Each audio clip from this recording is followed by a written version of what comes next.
Մի աղջնակ կանգնում է շքեղ ցուցափեղկի առաջ, հիացած մի զգեստով, որը երբեք չէր կարող ունենալ։ Խանութի կառավարչուհին դաժանորեն վռնդում է նրան։ Բայց մի անսպասելի մարդ ականատես է լինում այդ ամենին, որոշում է ընդմիշտ փոխել այդ աղջնակի ճակատագիրը։ Եթե այս պատմությունը ձեզ հետաքրքրեց, մի մոռացեք բաժանորդագրվել մեր ալիքին, ասացեք, թե որ քաղաքից եք մեզ դիտում։ Շարունակենք։ Հյուսիսային պողոտան եռում էր հինգշաբթի օրվա այդ կեսօրին, ինչպես միշտ, իր լեփ-լեցուն ավտոբուսներով, սառը ջուր առաջարկող շրջիկ վաճառողներով, փողոցը շտապով անցնող գործարարներով, օպերայի շենքի դիմաց լուսանկարվող զբոսաշրջիկներով։ Երանը չի քնում, ասում են, դա ճիշտ է, քաղաքը կարծես ներքին շարժիչ ունի, որը երբեք չի անջատվում, մի հսկայական սիրտ, որն անդադար բաբախում է, միլիոնավոր մարդկանց առաջ մղելով, որոնցից յուրաքանչյուրն իր հետ տանում է իր երազանքները, վախերը, վճարվելիք հաշիվներն ու կորցրած սերերը։ Այս ողջ իրարանցման, այս ողջ շտապողականության մեջ, որը մարդկանց ստիպում է նայել միայն իրենց ոտքերի տակ երբեք, կողքինին մի աղջիկ կար։ Նա 5 տարեկան էր, գուցե 6, եթե ավելի ուշադիր նայեիք, բայց փողոցային կյանքը դաժան սովորություն ունի, շփոթեցնելու երեխայի տարիքը։ Փոքրիկ ոտքերը կեղտոտ էին, վիրավորված տաք ասֆալտից, իսկ զգեստը, որը նա հագել էր, մի ժամանակ սպիտակ էր եղել, բայց հիմա անորոշ գույնի էր, խամրած ժամանակից ու քաղաքի կեղտից։ Շագանակագույն մազերը խճճված էին, հավաքված մի ծուռ պոչով, որը ինչ-որ մեկը հին ռետինով էր կապել, իսկ շագանակագույն աչքերում այն տարօրինակ փայլն էր, որը բնորոշ է նրանց, ովքեր շատ վաղ են սովորել թաքցնել քաղցը, վախն ու մենությունը։ Նրա անունը Անահիտ էր, բայց վաղուց էր, ինչ ոչ ոք նրան այդ անունով չէր դիմում։ Փողոցում նա պարզապես այն փոքրիկ աղջիկն էր, որը քնում էր մետրոյի կայարանի մոտ, որը լուսացույցների տակ մանր դրամ էր խնդրում, որը երբեմն մի կտոր հաց էր ստանում անկյունի հացի խանութից, երբ տերը լավ տրամադրություն էր ունենում։ Անահիտը սովորել էր անտեսանելի լինել, անցնել մարդկանց կողքով ուրվականի պես, որին մի պահ տեսնում ես ու հաջորդ վայրկյանին մոռանում։ Բայց նա գոյություն ուներ, այո, նրա ներսում դեռ մի բան կար, որը կյանքը չէր կարողացել լիովին խլել, երազելու, պատկերացնելու ունակությունը, որ մի օր ամեն ինչ կարող է այլ կերպ լինել։ Այդ կեսօրին Անահիտը դանդաղ քայլում էր մայթով, շրջանցելով մարդկանց, որոնք անցնում էին առանց ներք նայելու, առանց նկատելու, որ նա այնտեղ է։ Նա քիչ առաջ մի կիսատրորված բանան էր ստացել շուկայից դուրս եկող մի տիկնոջից, կեսը պահել էր զգեստի գրպանում, որպեսզի ավելի ուշ ուտի, երբ քաղցը նորից սեղմի։ Հենց այդ պահին նա տեսավ ցուցափեղկը։ Դա մանկական հագուստի խանութ էր, այն թանկարժեք խանութներից, որոնք միայն հյուսիսային պողոտայի նման վայրերում են լինում, հսկայական ու մաքուր ապակիներով, որոնք արտացոլում էին կեսօրվա արի լույսը։ Խանութի ներսում ամեն ինչ սպիտակ ու ոսկեգույն էր, մեղմ լույսերով, որոնք այնպիսի տպավորություն էին ստեղծում, կարծես մտնում ես կախարդական մի վայր, մի աշխարհ, որտեղ ամեն ինչ կատարյալ է, մաքուր ու բուրավետ։ Բայց Անահիտի հայացքը գամեց զգեստը։ Դա բաց վարդագույն, գրեթե դեղցի գույնի զգեստ էր, փեշի վրա սպիտակ ծաղիկների նուրբ ասեղնագործությամբ։ Կտորն այնքան փափուկ էր թվում, որ ուզում էիր դիպչել, իսկ մեջքին մեջ ժապավեն ուներ, այնպիսի ժապավեններից, որոնք արքայադուստրերն են կրում ֆիլմերում, որոնք Անահիտը երբեմն տեսնում էր էլեկտրոնիկայի խանութի ցուցափեղկից։ Դա այնպիսի զգեստ էր, որը մի աղջիկ կհագներ ծննդյան խնջույքին, կամ կիրակի օրը ընտանեկան ճաշին, կամ պարզապես մի օր, երբ կուզենար իրեն յուրահատուկ, գեղեցիկ զգալ, կարծես ամբողջ աշխարհն իրենն է։ Անահիտը կանգնեց ցուցափեղկի դիմաց։ Նրա փոքրիկ ու կեղտոտ ձեռքերը դանդաղ մոտեցան ապակուն, նա բաց ափերը հպեց սառը, հարթ մակերեսին, կարծես այդպես կարող էր դիպչել զգեստին, կարծես կարող էր զգալ փափուկ կտորն իր մաշկին։ Նրա լայն բացված աչքերը չէին թարթում, իսկ դեմքին հույսի ու տխրության այնպիսի մի խառնուրդ կար, որ ցավալի էր նայել։ Նա գիտեր, որ դա իր համար չէ։ Գիտեր, որ իր նման աղջիկները չեն մտնում այդպիսի խանութներ, չեն հագնում այդպիսի զգեստներ։ Բայց միևնույն է, մի քանի րոպե նա թույլ տվեց սրտին պատկերացնել։ Իսկ եթե նա կարողանար ունենալ այդպիսի զգեստ։ Իսկ եթե կարողանար գնալ խնջույքի։ Իսկ եթե ունենար մայրիկ, որը կսանրեր իր մազերն ու կկապեր մեջքի ժապավենը։ Իսկ եթե ունենար իսկական տուն, իսկական մահճակալով, իսկական ուտելիքով։ Իսկ եթե լիներ այն մյուս աղջիկների նման, որոնց տեսնում էր փողոցով անցնելիս, ծնողների ձեռքը բռնած, ծիծաղելով, զրուցելով, բողոքելով այնպիսի մանրուքներից, որոնք Անահիտը նույնիսկ չէր կարող հասկանալ, որովհետև երբեք ոչնչից բողոքելու արտոնություն չէր ունեցել։ Խանութի դուռը զանգակի ձայնով բացվեց, մի կին դուրս եկավ։ Նա պետք է մոտ 40 տարեկան լիներ, շիկահեր մազերը կատարյալ կոկոնով հավաքված, անթերի դիմահարդարմամբ, բրենթային հագուստով, որը ճչում էր նրբագեղության ու փողի մասին։ Դա Գայանեն էր, խանութի կառավարիչը, նա այնպիսի տեսք ուներ, կարծես սովոր էր հրամայել, աշխարհը բաժանել նրանց, ովքեր արժանի են այնտեղ լինելու, նրանց, ովքեր ոչ։ Երբ նա տեսավ Անահիտին ցուցափեղկին հենված կեղտոտ ձեռքերով այն ապակու վրա, որն ինքն առավոտյան մաքրել էր, Գայանեն զգաց, թե ինչպես մի բան շուռ եկավ իր ներսում։ Դա կարեկցանք չէր։ Դա զզվանք էր, զայրույթ, այն տեսակի արամարանք, որը որոշ մարդիկ զգում են նրանց հանդեպ, ում իրենցից ցածր են համարում։ Այ աղջիկ, հիմա դուրս արի այստեղից, ասաց Գայանեն, նրա ձայնը բավական բարձր էր, որպեսզի գրավեր անցորդների ուշադրությունը։ Անահիտը վախեցած շրջվեց մի քայլ հետ գնաց։ Ամեն ինչ կեղտոտում ես, շարունակեց Գայանեն, մատնացույց անելով աղջկա ձեռքերի հետքերն ապակու վրա։ Ինչ ես կարծում, այս խանութն ինչ է։ Խաղահրապարակ, որ գաս խաղաս։ Հեռացիր, մինչ անվտանգության աշխատակիցներին չեմ կանչել։ Անահիտը զգաց, թե ինչպես այրվեց դեմքը։ Նա ուզում էր ասել, որ ոչ մի վատ բան չի արել, որ ուղղակի նայում էր, որ ապակուց բացի ոչնչի չի դիպել, բայց բառերը դուրս չէին գալիս։ Երբեք դուրս չէին գալիս, երբ նա դրանց կարիքն ամենաշատն էր զգում։ Նա հայացքը խոնարհեց դեպի գետին, սկսեց դանդաղ հեռանալ, ցայթաքելով սեփական ոտքերի վրա, որովհետև նյարդայնացած էր ու վախեցած։ Բայց Գայանեն չէր վերջացրել։ Կարծես 5 տարեկան երեխային նվաստացնելը բավարար չէր, նա շարունակեց, այժմ ավելի բարձր, գրեթե թատերական ձայնով, ասես ուզում էր համոզվել, որ շուրջ բոլորը լսում համաձայնում են։ Այս փողոցի երեխաները պատուհաս են դարձել այս քաղաքում, ասաց նա, ձեռքերը խաչելով։ Մուրացկանություն են անում, վախեցնում հաճախորդներին, ամեն ինչ կեղտոտում։ Ինչ որ մեկը պետք է մի բան անի, բայց ոչ ոք ոչինչ չի անում։ Ու հետո մենք ենք ստիպված լինում սրա հետ գործ ունենալ։ Որոշ անցորդներ արագ նայեցին ու հետո հայացքները փախցրին, կարծես ոչինչ տեղի չէր ունենում, կարծես ավելի հեշտ էր ծածնել, թե դա նորմալ է, որ երեխաներին աղբի պես վերաբերվելը մեծ քաղաքի առօրյա տեսարաններից մեկն է։ Մյուսները նույնիսկ չնայեցին, չափազանց շտապելով իրենց սեփական խնդիրներով, որպեսզի մտահոգվեն մայթին նվաստացվող փոքրիկ աղջկա համար։ Անահիտը զգաց, որ աչքերը լցվում են արցունքով, բայց թույլ չտվեց, որ դրանք թափվեն։ Նա վաղուց էր սովորել, որ լաց լինելն օգուտ չի տալիս, որ ոչ ոք չի գալիս, երբ լաց ես լինում, որ ավելի լավ է կուլ տալ ցավն ու առաջ շարժվել։ Նա շրջվեց, որպեսի հեռանա, բայց նորից սայթաքեց, այս անգամ քիչ մնաց ընկներ գետնին։ Հենց այդ պահին նա տեսավ, որ իր դիմաց մի զույգ կոշիկ կանգնեց։ Դրանք գեղեցիկ, կաշվե կոշիկներ էին, այն տեսակից, որ հարուստ տղամարդիկ են հագնում։ Անահիտը դանդաղ բարձրացրեց հայացքը, տեսավ բարձրահասակ մի տղամարդու, մուգ մոխրագույն կոստյումով, ծմազերը հետ սանրած, դեմքը լուրջ, բայց ոչ կոշտ։ Նա նայում էր իրեն, նրա հայացքում մի բան կար, որ Անահիտը սովոր չէր տեսնել մեծահասակների աչքերում, իսկական ուշադրություն, կարծես ինքը իսկական մարդ լիներ, ոչ թե պարզապես մի խնդիր, որը պետք է լուծել կամ անտեսել։ Տղամարդու անունը Արմեն Սարգսյան էր, նա Երանի ամենահայտնի գործարարներից մեկն էր։ Նա տեխնոլոգիաների ոլորտում կայսրություն էր կառուցել, նրա լուսանկարները հայտնվում էին գործարար ամսագրերում, նրան հրավիրում էին միջոցառումների, որտեղ միայն կարևոր մարդիկ էին լինում։ Արմենն ուներ այն ամենը, ինչ փողը կարող է գնել, հսկայական բնակարան կենտրոնում, ներկրված մեքենա, բրենթային հագուստ, ճանապարհորդություններ դեպի աշխարհի ցանկացած կետ։ Բայց նա մի բան ուներ, որը ոչ մի փող չի կարող խլել, հին ցավ, մի դատարկություն, որը նա տարիներ շարունակ կրում էր, որը ոչ մի մասնագիտական նվաճում չէր կարողացել լրացնել։ Արմենը 5 տարի առաջ կորցրել էր իր դստերը։ Ոչ թե այն իմաստով, որ նա հեռացել էր, այլ այն իմաստով, որ ինքն էր թույլ տվել, որ նա հեռանա։ Կարինեն եղել էր նրա կյանքի սերը, այն կինը, ում հետ նա ամուսնացել էր 25 տարեկանում, երբ դեռ նոր էր սկսում իր կարիերան, երազանքներից ու հավակնություններից բացի ոչինչ չուներ։ Նրանք ունեցել էին մի դուստր, Սոֆիին, գանգուր մազերով ու հեշտ ծիծաղող մի աղջնակ, որը լուսավորել էր Արմենի կյանքն այնպես, ինչպես նա երբեք չէր պատկերացրել։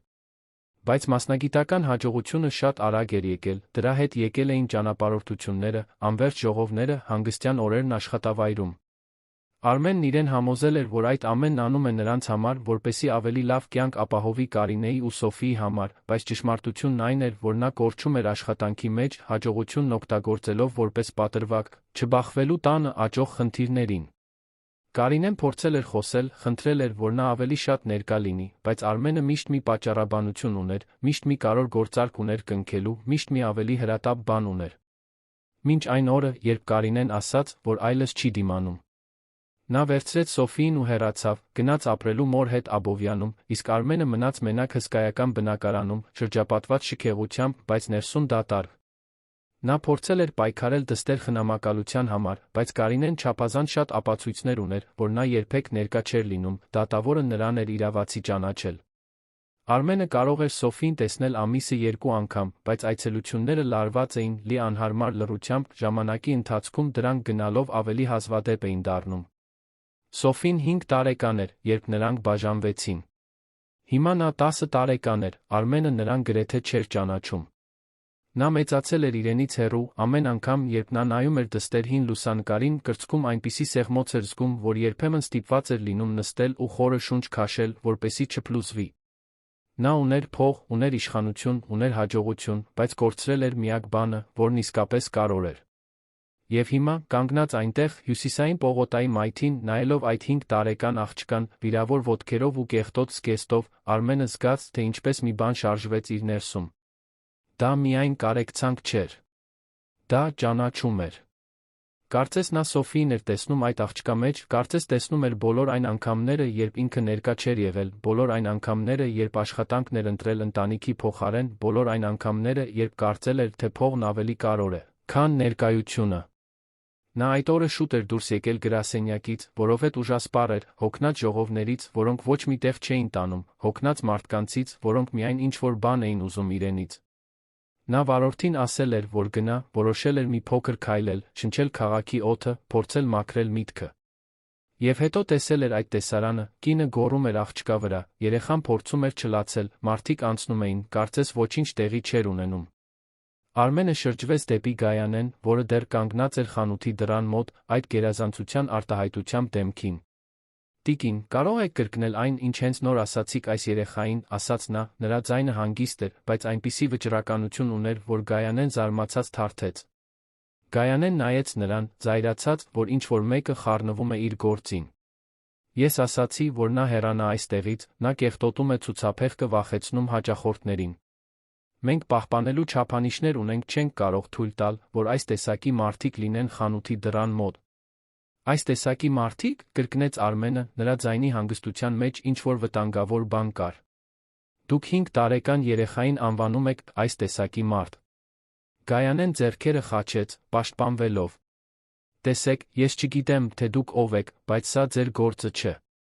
Ես իմ աշխատանքն եմ անում։ Արմենը մի քայլ առաջ արեց, առաջին անգամ Գայանեն կարծես հասկացավ, որ գուցե սխալ մարդու հետ է գործ բռնել։ Իմ անունը Արմեն Սարգսյան է, ասաց նա տեսավ, թե ինչպես ճանաչումը հայտնվեց նրա աչքերում։ Եվ ես կարծում եմ, որ սա իմ գործն է, երբ տեսնում եմ, թե ինչպես են փողոցում նվաստացնում մի երեխայի։ Դուք գիտեք, թե ով է այս խանութի սեփականատերը։ Գայանեն կուլ տվեց թուքը։ Դա Թորոսյան գործարար խումբն է, պատասխանեց նա, նրա ձայնն այլս այնքան վստահ չէր։ Արմենը գլխով արեց։ Ես շատ լավ եմ ճանաչում Անդրե Թորոսյանին։ Մենք որոշ նախագծերում գործընկերներ ենք։ Համոզված եմ, որ նա հիացած կլինի, իմանալով, որ իր խանութի կառավարիչը փողոցում նվաստացնում է երեխաների ասում, որ նրանք պատուհաս են։ Գայանեի դեմքը գունատվեց։ Նա բացեց բերանը ինչ-որ բան ասելու, բայց ոչ մի ձայն դուրս չեկավ։ Արմենը չսպասեց պատասխանին։ Նա կրացավ մինչ Անահիտի հասակը, առաջին անգամ, երբ այս ամենը սկսվել էր, աղջիկն ուղիղ նայեց նրան։ Ինչ է քո անունը, հարցրեց նա, նրա ձայնը քնքուշ էր, առանց այն վերից նայող տոնի, որը մեծահասակները երբեմն օգտագործում են երեխաների հետ։ Անահիտ, պատասխանեց նա շատ ցածր, գրեթե շշուկով։ Անահիտ, կրկնեց Արմենը այնպես ժպտաց, որ նրա ներսում ինչ-որ բան մի փոքր հանգստացավ։ Քեզ դուր է գալիս այն զգեստը ցուցափեղկում։ Անահիտը նայեց զգեստին, հետո նորից Արմենին, չիմանալով, դա ծուղակ է, նա կծիծաղի իր վրա, թե նույնպես կհեռացնի իրեն։ Բայց նրա աչքերում ինչ-որ բան կար, որը անկեղծ էր թվում, ուստի նա դանդաղ գլխով արեց։ Իսկապես գեղեցիկ զգեստ է, ասաց Արմենը։ Դու ոչ մի վատ բան չես արել, նայելով դրան։ Ապակին մաքրվում է, Անահիտ։ Բայց այն չար խոսքերը, որ այդ կինն ասաց քեզ, դրանք այդքան հեշտ չեն մաքրվում։ Դրանք երկար ժամանակ մնում են մեր մեջ։ Անահիտը չգիտեր ինչ ասել։ Նա երբեք չէր ունեցել մի մեծահասակի, որն իր հետ այդպես խոսեր, կարծես։ Ինքը կարող լիներ, կարծես իր զգացմունքներն իրական ու վավեր լինեին։ Նա զգաց, որ արցունքները վերադառնում են, բայց այս անգամ դրանք ամոթի արցունքներ չէին։ Դրանք մի բանի արցունքներ էին, որի անունը նա նույնիսկ չգիտեր, մի բան թեթության, շփոթության մի փոքր հույսի միջ, որը նա վախենում էր զգալ, որովհետև հույսը ցավեցնում է, երբ կորցնում ես այն։ Արմենը նկատեց, որ աղջիկը դողում է, հանեց իր կոստյումի բաճկոնը, դնելով նրա փոքրիկ ուսերին։ Կտորը փափուկ ու տաք էր, թանկարժեք օծանելիքի լավ բույր ուներ։ Անահիտը բաճկոնն ավելի մոտ քաշեց, երկար ժամանակ անց առաջին անգամ իրեն պաշտպանված զգալով։ Հենց այդ պահին մի կին մոտեցավ։ Նա երիտասարդ էր, պետք է մոտ 25 տարեկան լիներ, հագին մաքրուհու համազգեստ ուներ, իսկ դեմքը հոգնած էր, ինչպես մեկը, ով շատ շուտ է արթնանում, շատ է աշխատում։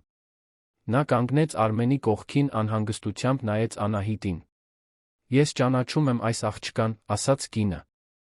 Իմ անունը Նունե է։ Ես մոտակա գրասենյակներն եմ մաքրում, միշտ տեսնում եմ նրան այս շրջակայքում։ Նա քնում է այնտեղ, մետրոյի կայարանի մոտ։ Արմենը նայեց Նունեին, հետո Անահիտին։ Աղջիկը մենակ էր փողոցում։ Որտեղ էին նրա ծնողները։ Նունեն տխուր գլուխը թափահարեց։ Չգիտեմ։ Երբեք ոչ ոքի չեմ տեսել նրա հետ։ Երբեմն մի տղամարդ լինում է, որ հեռվից հետում է նրան, բայց չգիտեմ ով է։ Կարծես նրան օգտագործում է փող խնդրելու համար, գիտեք, թե ինչպես է լինում։ Արմենը զգաց, թե ինչպես զայրույթը բարձրացավ իր ներսում։ Մի տղամարդ օգտագործում է 5 տարեկան երեխային փող աշխատելու համար։ Քաղաքի անտեսանելի դաժանություններից մեկը, այն բաներից մեկը, որոնց մասին բոլորը գիտեն, որ տեղի են ունենում, բայց ոչ ոք ոչինչ չի անում։ Դուք գիտեք, թե որտեղ է այդ տղամարդը հիմա, հարցրեց նա Նունեին։ Նա նյարդայնացած շուրջը նայեց։ Չգիտեմ։ Երբեմն նա հայտնվում է երեկոյան։ Բայց տեսեք, ես չեմ ուզում փորձանքի մեջ ընկնել։ Այդ մարդիկ կարող են վտանգավոր լինել։ Արմենը հասկացավ նրա վախը։ Նունեն հավանաբար իր սեփական խնդիրներն ուներ, իր սեփական դժվար կյանքը չէր կարող իրեն թույլ տալ ավելի շատ խառնաշփոթի մեջ ընկնել։ Շնորհակալություն, որ ասացիք, ասաց նա։ Դուք շատ բարի էիք։ Նունեն գլխով արեց նայեց Անահիտին այն հայացքով, որով նայում են նրանք, ովքեր գիտեն, թե ինչ է նշանակում պայքարել գոյատելու համար։ Հուսով եմ, աղջիկը լավ կլինի, ասաց նա հեռացավ, անհետանալով ամբոխի մեջ, որը շարունակում էր անդադար անցնել։ Արմենը մի պահ կանգնած մնաց, մտածելով, թե ինչ անել։ Նա չէր կարող պարզապես թողնել Անահիտին այնտեղ, փողոցում, այն ամենից հետո, ինչ տեսել ու լսել էր։ Բայց նա չէր կարող պարզապես վերցնել ու տանել նրան առանց որևէ բանի։ Կային ընթացակարգեր, կային օրենքներ, կային մի շարք բաներ, որոնք պետք է արվեին ճիշտ ձով։ Բայց մինչ նա մտածում էր այդ մասին, մի բան տեղի ունեցավ, որը փոխեց ամեն ինչ։ Մի կին հայտնվեց, արագ քայլելով, ձեռքին թղթապանակ, վզին, բեյջ։ Նա մոտ 50 տարեկան էր, կարճ մազերով այն գործունյա տեսքով, որը բնորոշ է խնդիրներ լուծելուն սովոր մարդկանց։ Ներողություն, որ խառնվում եմ, ասաց նա, դիմելով Արմենին։ Իմ անունը Մարինե է, ես սոցիալական աշխատող եմ։ Տեսա, թե ինչ տեղի ունեցավ այստեղ, կցանկանայի օգնել երեխայի իրավիճակին։ Արմենը նայեց նրան, թեթացած, որ կա մեկը, ով կարծես գիտի, թե ինչ անել։ Մարինեն կրացավ Անահիտի հետ խոսելու, հարցեր տալով, թե որտեղ է նա ապրում, ընտանիք ունի, գնալու տեղ ունի։ Բայց հարցերի մեջ ինչ-որ տարօրինակ բան կար, ինչ-որ չափազանց շտապողական բան, Արմենը նկատեց, որ Մարինեն կարծես ավելի շատ հետաքրքրված էր աղջկան այնտեղից տանելով, քան իրականում նրա իրավիճակը հասկանալով։ Հենց այդ պահին Գայանեն, որն այդ ամբողջ ընթացքում խանութի դռան մոտ էր մնացել, հանկարծ գոռաց։ Նա գողացավ, գոռաց նա, մատնացույց անելով Անահիտին։ Ես տեսա, թե ինչպես նա ինչ-որ բան դրեց գրպանը, երբ ցուցափեղկի դիմաց էր։ Ոստիկանություն կանչեք, այս աղջիկը գող է։ Աշխարհը կարծես մի վայրկյան կանգ առավ։ Բոլոր անցորդները հանկարծ կանգնեցին նայելու։ Ոմանք սկսեցին հանել հեռախոսները, նկարահանելու, որովհետև Երանում ոչինչ ավելի արագ նորություն չի դառնում, քան փողոցային սկանդալը։ Անահիտը քարացավ վախից, աչքերը լայն բացված, ամբողջ մարմինը դողում էր։ Արմենը զգաց, թե ինչպես զայրույթը պայթեց իր ներսում։ Նա շրջվեց դեպի Գայանեն այնպիսի կոշտ արտահայտությամբ, որ նա մի քայլ հետ գնաց։ «Դուք 5 տարեկան երեխային մեղադրում եք գողության մեջ, առանց որե ապացույցի», ասաց նա, նրա ձայնը վտանգավոր ցածր էր։ «Տեսնենք, թե ով է ճիշտ։ Անահիտ, կարող ես ցույց տալ, թե ինչ կա քո գրպանում»։ Անահիտը դողացող ձեռքերով գրպանից հանեց բանանի այն կեսը, որը պահել էր ավելի վաղ։ Դա այն ամենն էր, ինչ նա ուներ։ Արմենը վերցրեց բանանը, ցույց տվեց Գայանեին։ «Սա ձեր խանութից է», հարցրեց նա հեգնանքով։ «Դուք հիմա տրորված բանաններ եք վաճառում»։ Գայանեն կարմրեց, բայց չհանձնվեց։ «Ուրեմն նա ուրիշ տեղ է թաքցրել», պնդեց նա, բայց նրա ձայնն այլս նույն համոզմունքը չուներ։ Արմենը շրջվեց դեպի հավաքված ամբոխը։ «Այստեղ որե մեկը տեսել է, թե ինչպես է այս աղջիկը մտնում խանութ կամ ինչ-որ բան վերցնում», հարցրեց նա բարձրաձայն։ Ոչ ոք չպատասխանեց։ Մարդիկ սկսեցին ցրվել, հիասթափված, որ չստացան այն դրաման, որն ակնկալում էին։ Մարինեն, սոցիալական աշխատողը, նորից մոտեցավ։ «Տեսեք, պարոն Սարգսյան, ես կարծում եմ ավելի լավ է ես հիմա աղջկան ինձ հետ տանեմ։ Ես նրան կուղղորդեմ համապատասխան ապաստարան»։ Բայց նրա ասելուձի մեջ ինչ-որ բան Արմենին կասկածել տվեց։ Ինչու այդ շտապողականությունը։ Ինչու նա ավելի շատ հարցեր չէր տալիս, չէր փորձում ավելի լավ հասկանալ իրավիճակը։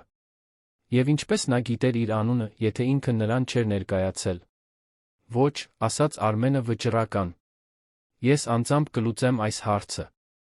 Ես կզանգահարեմ ճիշտ մարդկանց, կապահովեմ, որ աղջկա մասին լավ հոգ տանեն։ Մարինեն մի պահ զայրացած թվաց, բայց հետո ստիպված ժպտաց։ Ինչպես կամենաք, պարոն։ Բայց եթե օգնության կարիք ունենաք, ահա իմ այցեքարտը։ Եվ նա տվեց մի այցեքարտ, որը պաշտոնական տեսք ուներ, լոգոտիպով այլն, բայց Արմենը դրեց այն գրպանը, առանց շատ նայելու, դեռ կասկածամիտ։ Մինչդեռ Անահիտը շարունակում էր կանգնած մնալ այնտեղ, փոքրիկ ուսերին հսկայական բաճկոնով, շատ լավ չհասկանալով, թե ինչ է կատարվում, բայց զգալով, որ ինչ-որ բան փոխվել է, որ գուցե կյանքում առաջին անգամ ինչ-որ մեկն իսկապես պայքարում է իր համար, ոչ թե պարզապես ողորմություն տալիս կամ խղճում, այլ տեսնում է իրեն որպես մարդ, որն արժանի է արժանապատվության հարգանքի։ Արմենը նայեց նրան մի որոշում կայացրեց, որը պիտի ընդմիշտ փոխեր իր կյանքը։ Նա թույլ չէր տալու, որ այդ աղջիկը վերադառնա փողոց։ Ոչ այդ օրը։ Ոչ այն ամենից հետո, ինչ տեղի էր ունեցել։ Նա պիտի բացահայտեր ողջ ճշմարտությունն Անահիտի մասին, ով էր նա, որտեղից էր եկել, ինչու էր այդքան փոքր երեխան մենակ այդքան մեծ ու դաժան քաղաքի փողոցում։ Եվ նա դա անելու էր ոչ թե բարեգործության համար, ոչ թե հերոս զգալու համար, այլ որովհետև նայելով այդ աղջկան, նա տեսնում էր իր ներսում վաղուց կոտրված մի բան վերանորոգելու հնարավորություն, գուցե, վերջապես, ճիշտ բան անելու հնարավորություն։ Գիշերն իջել էր Երանի վրա, երբեք չքնող քաղաքը շարունակում էր բաբախել իր լույսերով, մեքենաներով, մշտական աղմուկով, որը կարծես երբեք չի ավարտվում։ Արմենը նստած էր իր մեքենայի հետի նստատեղին, կողքին Անահիտը, այնքան փոքր, որ անվտանգության գոտին ծուռ էր մնում նրա նիհար մարմնի վրա։ Նա լուռ էր մնացել ողջ ճանապարհին, պատուհանից նայելով այն հսկայական աչքերով, որոնք կարծես փորձում էին պահպանել այդ պահի յուրաքանչյուր մանրուք, ասես վախենում էր արթնանալ ու հայտնաբերել, որ ամեն ինչ պարզապես երազ էր։ Արմենը զանգահարել էր իր քարտուղարուհուն, Անիին, խնդրել էր չեղարկել օրվա մնացած բոլոր հանդիպումները։ Անին զարմացել էր, որովհետև Արմենը երբեք ոչինչ չէր չեղարկում, բայց հարցեր չէր տվել։ Նա զանգահարել էր իր փաստաբանին, պարոն Տիգրանյանին, բացատրելով իրավիճակը, խնդրելով ուղղորդում, թե ինչպես օրինական կերպով վարվել փողոցում ապրող երեխայի դեպքում։ Տիգրանյանը զգույշ էր եղել, հիշեցնելով Արմենին, որ նա չի կարող պարզապես մի երեխայի տուն տանել, առանց օրինական ընթացակարգերին հետելու, բայց նա համաձայնել էր կապ հաստատել խնամակալության հոգաբարձության մարմնի վստահելի սոցիալական աշխատողների հետ, իրավիճակը գնահատելու համար։ Բայց մինչ այդ ողջ բյուրոկրատական մասը կլուծվեր, Արմենը թույլ չէր տալու, որ Անահիտը վերադառնա փողոց։ Նա որոշել էր նրան նախ տանել մասնավոր հիվանդանոց, համոզվելու, որ նա առողջ է, որ ակնհայտ թերսնուցումից, ոտքերի վերքերից բացի լուրջ բան չկա։ Իսկ հետո նա կպարզեր, թե ինչ անել։ Մեքենան կանգնեց Նաիրի բժշկական կենտրոնի դիմաց, Արմենը նախ ինքը դուրս եկավ, հետո շրջվեց օգնելու Անահիտին։ Նա վարանեց դուրս գալուց առաջ, նայելով հսկայական ու լուսավորված շենքին, կարծես դա ուրիշ աշխարհի ամրոց լիներ։ Արմենը ձեռքը մեկնեց նրան, մի պահ վարանելուց հետո նա բռնեց այն։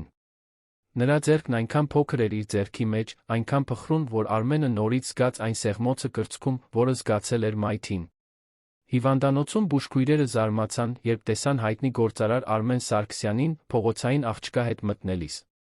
Բայց նա բացատրություններ չտվեց, պարզապես խնդրեց, որ կանչեն լավագույն հասանելի մանկաբույժին, ասեն, որ դա հրատապ է։ Մի քանի րոպե անց նրանց տարան առանձին սենյակ, որտեղ սպասում էր մոտ 50 տարեկան մի բժշկուհի, ալեխառն մազերով ու բարի հայացքով։ «Իմ անունը բժշկուհի Աննա է», ասաց նա, կրանալով Անահիտի հասակին։ «Իսկ քո անունն ի՞նչ է, սիրելիս»։ Անահիտ, ցածր պատասխանեց աղջիկը, բժշկուհին այնպես ժպտաց, որ Անահիտը մի փոքր հանգստացավ։ «Անահիտ, ինչ գեղեցիկ անուն է։ Ես պետք է քեզ զննեմ, տեսնելու, թե արդյոք ամեն ինչ կարգին է, լավ։ Ոչ մի ցավեցնող բան չեմ անի, խոստանում եմ»։ Զննումը տեց գրեթե 1 ժամ։ Բժշկուհի Աննան քնքուշ ու զգույշ էր, ողջ ընթացքում խոսում էր Անահիտի հետ, նրան շեղելու համար, մինչ ստուգում էր ամեն ինչ՝ սիրտը, թոքերը, աչքերը, ականջները։ Նա մաքրեց ու վիրակապեց աղջկա ոտքերի վերքերը, որոնք բորբոքվել էին տաք ասֆալտի վրա այդքան շատ բոբիկ քայլելուց։ Նա արյան անալիզներ նշանակեց, ստուգելու, թե արդյոք սակավարյունություն կամ սննդային այլ պակասորտներ կան։ Եվ վերջում նա Արմենին կանչեց միջանցք, առանձին զրույցի։ Նա թերսնված է, բայց ոչ մի բան, որը չի կարելի շտկել պատշաճ սնուցմամբ, ասաց բժշկուհին, նրա ձայնը լի էր մասնագիտական տխրությամբ, այն տխրությամբ, որը բնորոշ է նրան, ով շատ երեխաների է տեսել նման իրավիճակներում։ Ոտքերի վերքերը լավ կսպիանան։ Բայց, պարոն Սարգսյան, այս աղջիկը շատ բաների միջով է անցել։ Նա վախեցած է, անվստահ։ Նրան բժշկական խնամքից շատ ավելին է պետք լինելու։ Նրան պետք է լինելու անվտանգություն, քնքշություն, մեկը, ով ցույց կտա նրան, որ աշխարհը միայն դաժանություն չէ։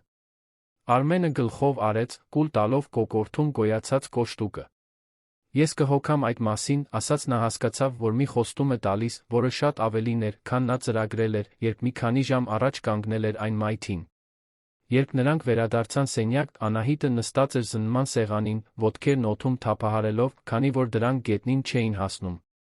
Մի բուժքույր նրան տուփով հյութ թխվածքաբլիթի տուփ էր տվել, նա դանդաղ ուտում էր, համտեսելով յուրաքանչյուր կտորը, կարծես դա աշխարհի ամենաթանկ բանը լիներ։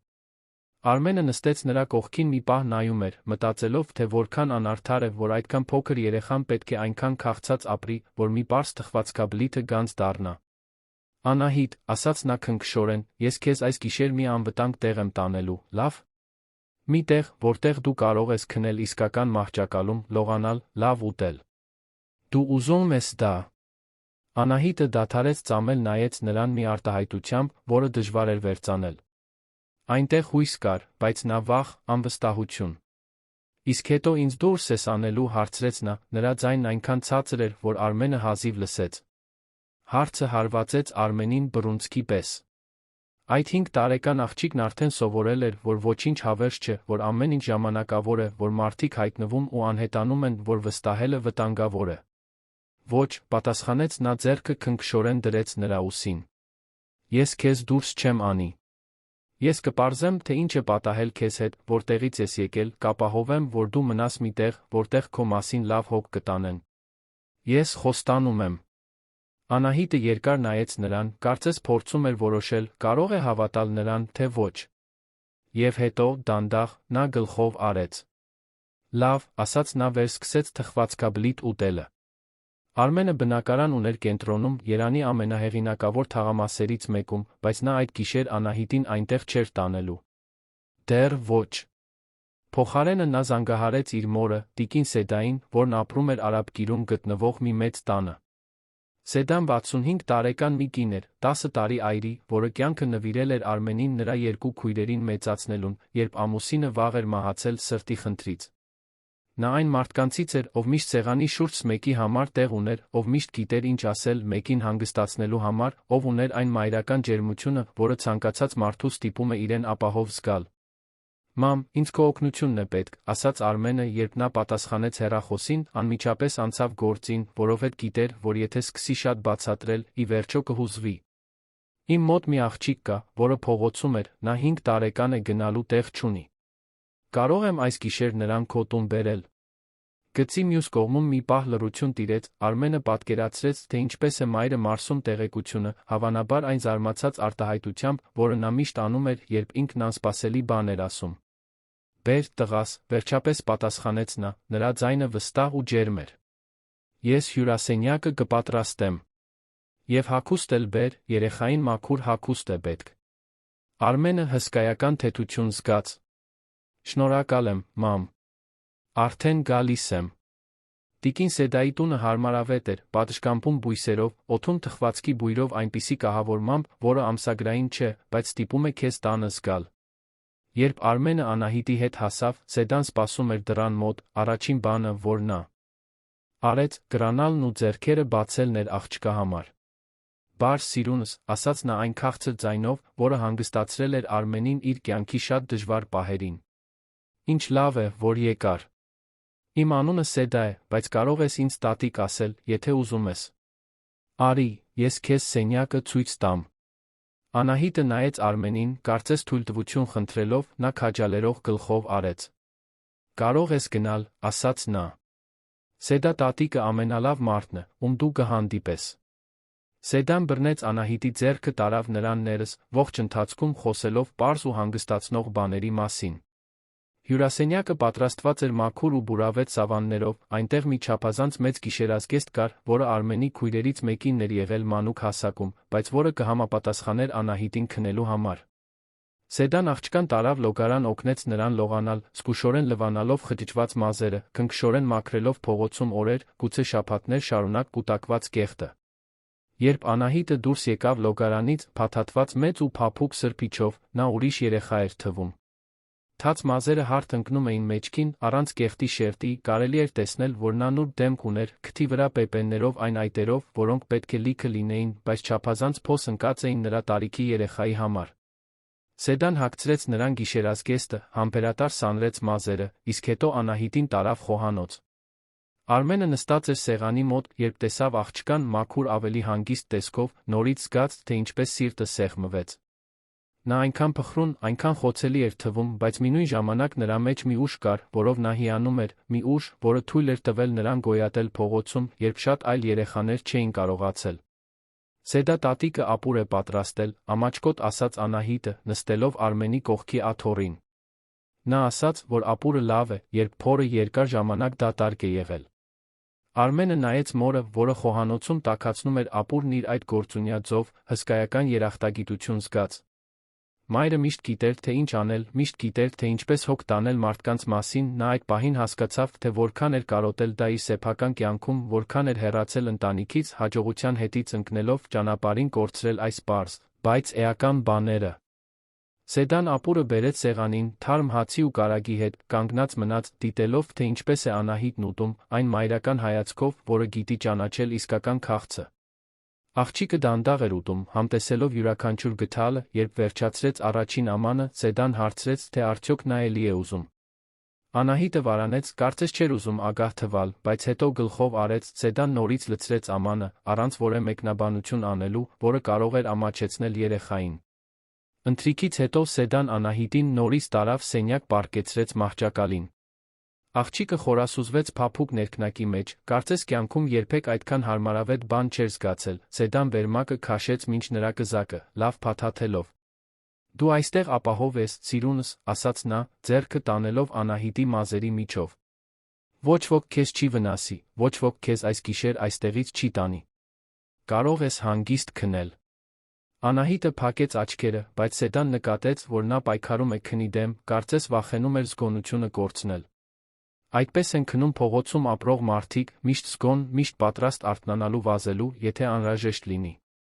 Սեդան նստած մնաց մահճակալի եզրին, ցածրաձայն հին օրորոցային երգելով, մինչ վերջապես տեսավ, որ Անահիտի մարմինը թուլանում է, շնչառությունը դառնում ավելի խորն ու կանոնավոր։ Երբ Սեդան վերադարձավ հյուրասենյակ, գտավ Արմենին, բազմոցին նստած, գլուխը ձեռքերի մեջ։ Նա նստեց որդու կողքին, ձեռքը դրեց նրա մեջքին, անելով այն շրջանած շարժումը, որը միշտ անում էր, երբ նա փոքր էր ինչ-որ բանից անհանգստացած։ «Պատմիր մայրիկիդ, թե ինչ է կատարվում, տղաս», ասաց նա քնքշորեն։ Եվ Արմենը պատմեց։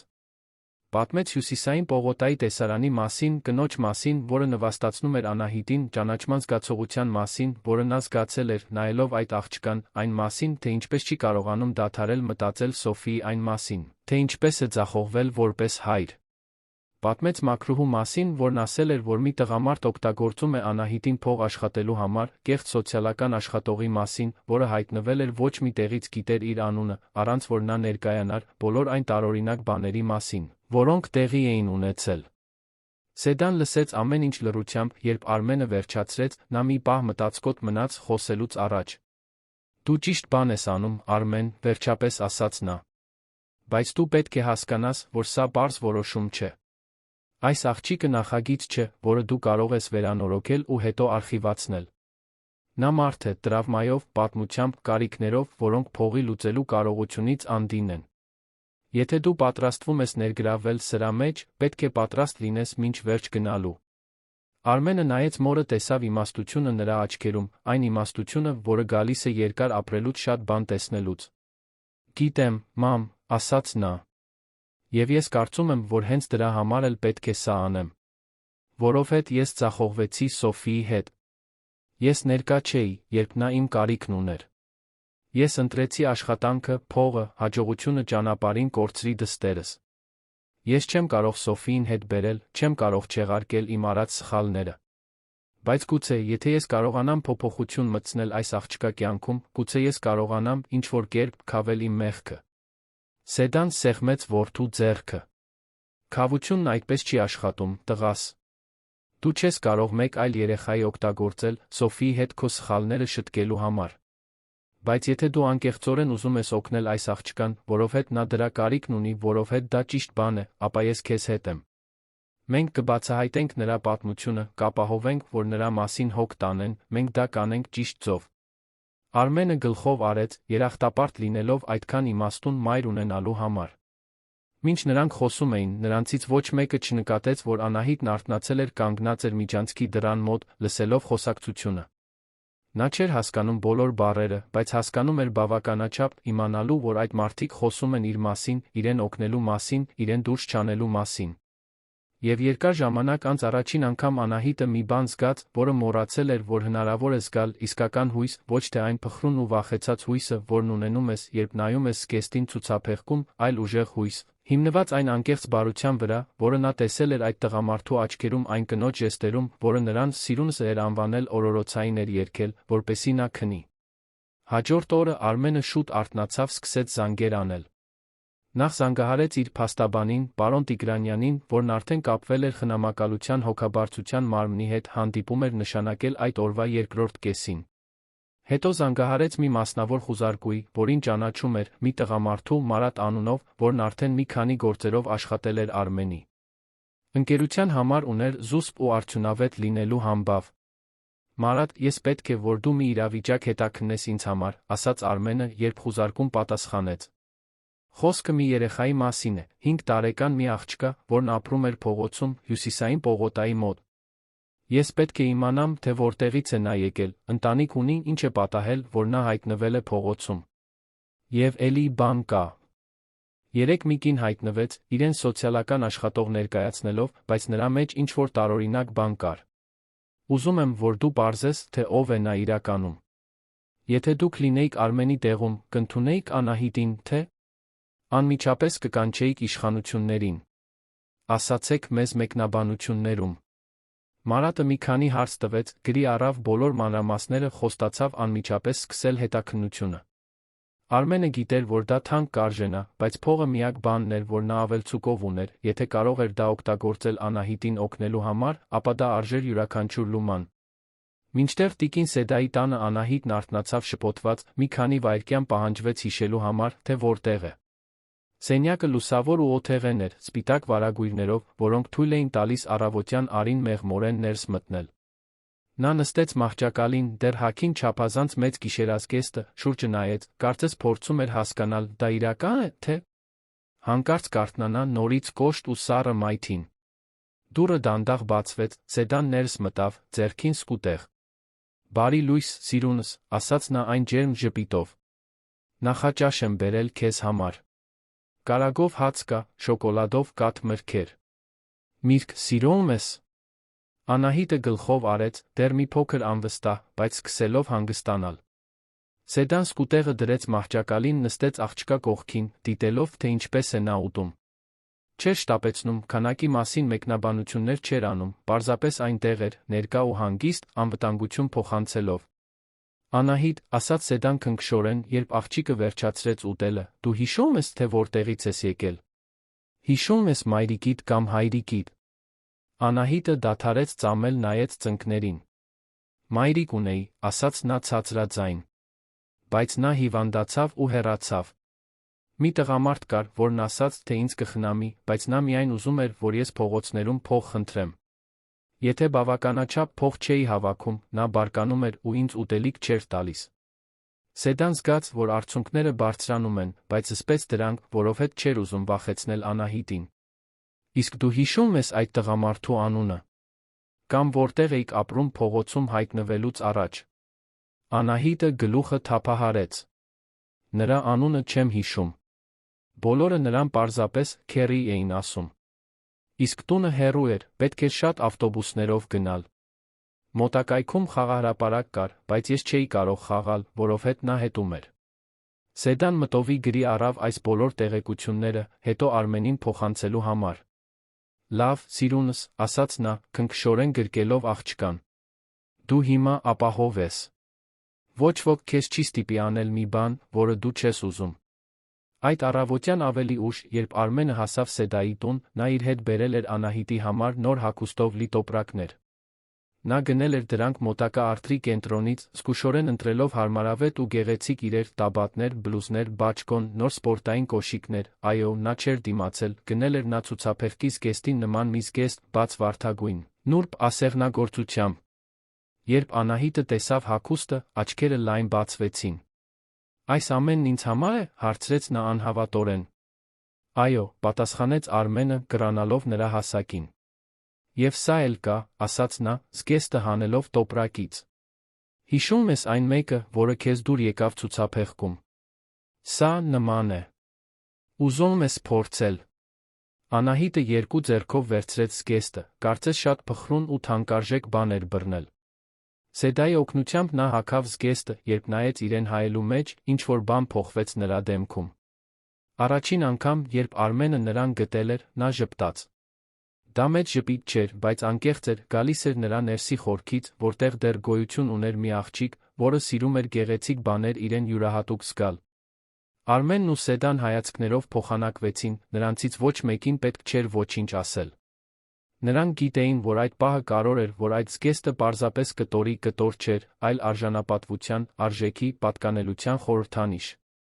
Կեսօրին Արմենը Անահիտին տարավ խնամակալության հոգաբարձության մարմնի հանդիպմանը։ Դժվար էր, որովհետև աղջիկը վախեցավ, տեսնելով այդքան շատ մեծահասակների, որոնք հարցեր էին տալիս, բայց Արմենը ողջ ընթացքում նրա կողքին էր, բռնելով նրա ձեռքը, հասկացնելով, որ նա մենակ չէ։ Պատասխանատու խորհրդատուն, Թերեզա անունով մի կին, քնքուշ, բայց վճռական էր, բացատրելով, որ Անահիտը պետք է անցնի ամբողջական գնահատում, որ անհրաժեշտ կլինի պարզել, թե արդյոք նա ընտանիք ունի, որ կան օրինական ընթացակարգեր, որոնք պետք է պահպանվեն։ Պարոն Սարգսյան, ասաց խորհրդատուն, հանդիպումից հետո առանձին դիմելով Արմենին, ես հասկանում եմ, որ դուք ուզում եք օգնել, դա հիացմունքի է արժանի։ Բայց դուք պետք է հասկանաք, որ չեք կարող պարզապես որոշել պահել այս երեխային։ Եթե մենք գտնենք նրա ընտանիքը, նա պետք է վերադառնա ընտանիք, եթե չապացուցվի, որ ընտանիքն անբարեն պաստ է։ Եվ եթե ընտանիք չգտնենք, նա պետք է ուղղորդվի որդեգրման, օրինական ուղիներով։ Արմենը գիտեր դա, բայց մինույն է, տագնապի զգացում ունեցավ, լսելով այդ խոսքերը։ Ես հասկանում եմ, ասաց նա։ Բայց մինչ դա կլուծվի, ես կցանկանայի պատասխանատու լինել նրա համար։ Ես ֆինանսական հնարավորություններ ունեմ, ընտանեկան աջակցություն ունեմ, աղջիկն արդեն սկսում է վստահել ինձ։ Նրա համար տրավմատիկ կլիներ հիմա ապաստարան տեղափոխվելը։ Թերեզան մտածկոտ մնաց։ Ես դա կքննարկեմ, վերջապես ասաց նա։ Բայց ինձ անհրաժեշտ կլինի ամբողջական փաստաթղթավորում, ես պետք է կանոնավոր այցելություններ կատարեմ, դուք պետք է մեզ հետ աշխատեք այս հետաքննության մեջ։ Եթե համաձայն եք այս ամենի հետ, ես կարող եմ տրամադրել ժամանակավոր նախնական խնամակալություն, մինչ մենք հետաքննում ենք գործը։ Արմենն անմիջապես համաձայնեց ամեն ինչի հետ։ Նա կաներ այն, ինչ անհրաժեշտ էր Անահիտին ապահով պահելու համար։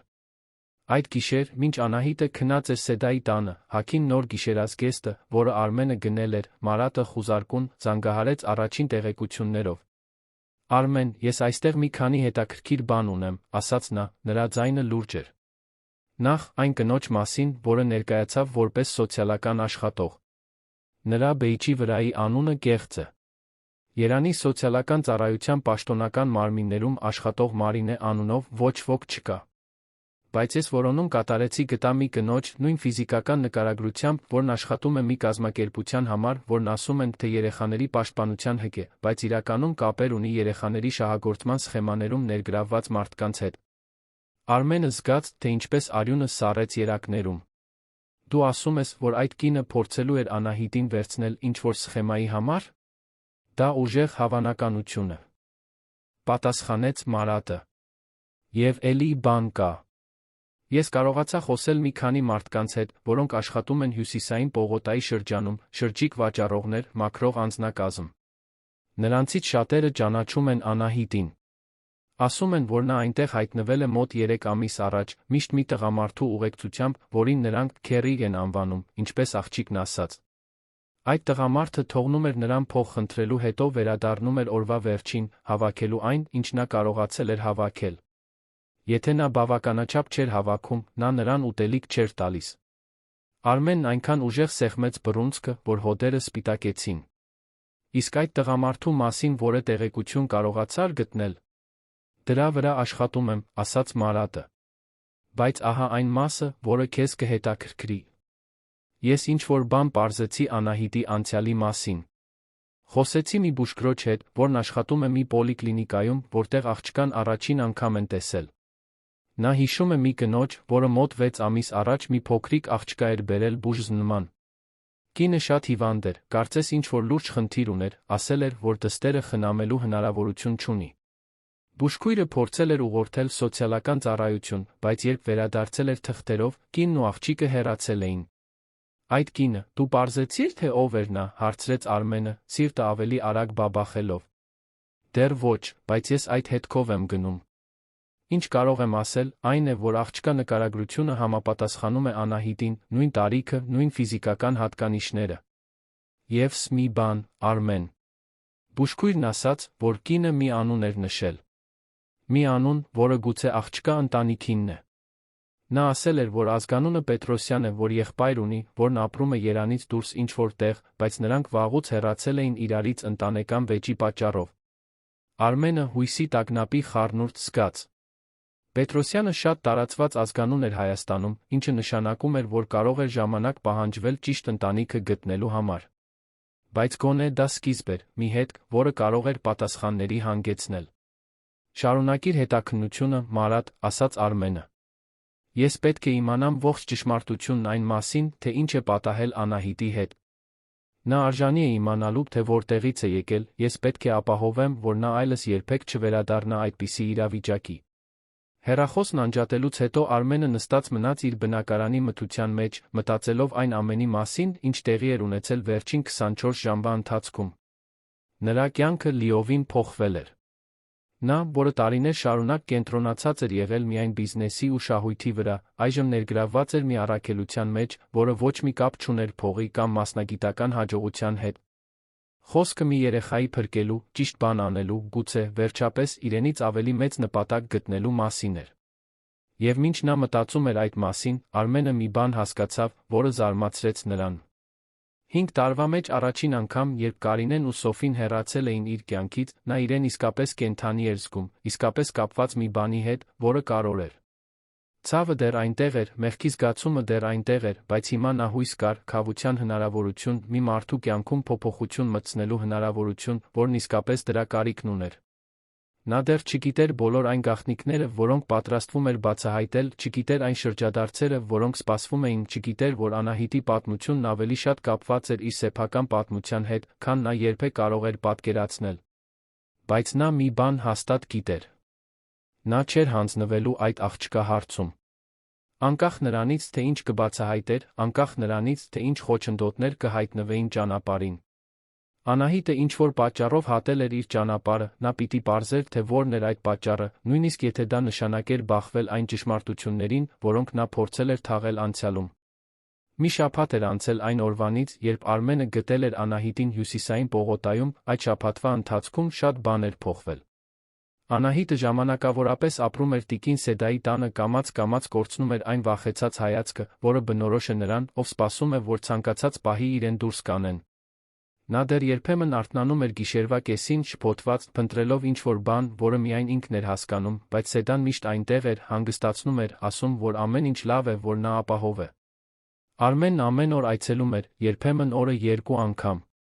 Նա վերակազմակերպել էր իր ողջ աշխատանքային գրաֆիկը, ժողովները պատվիրակելով իր մենեջերներին, չեղարկելով ուղղությունները, կյանքում առաջին անգամ առաջնահերթություն տալով մի բանի, որը ոչ մի կապ չուներ բիզնեսի հետ։ Անին, նրա քարտուղարուհին, այնքան էր զարմացել փոփոխությունից, որ նույնիսկ հարցրել էր, թե արդյոք նա լավ է։ Արմենը ծիծաղել էր, ասելով, որ երկար ժամանակ անց առաջին անգամ ավելի լավ է, քան երբը։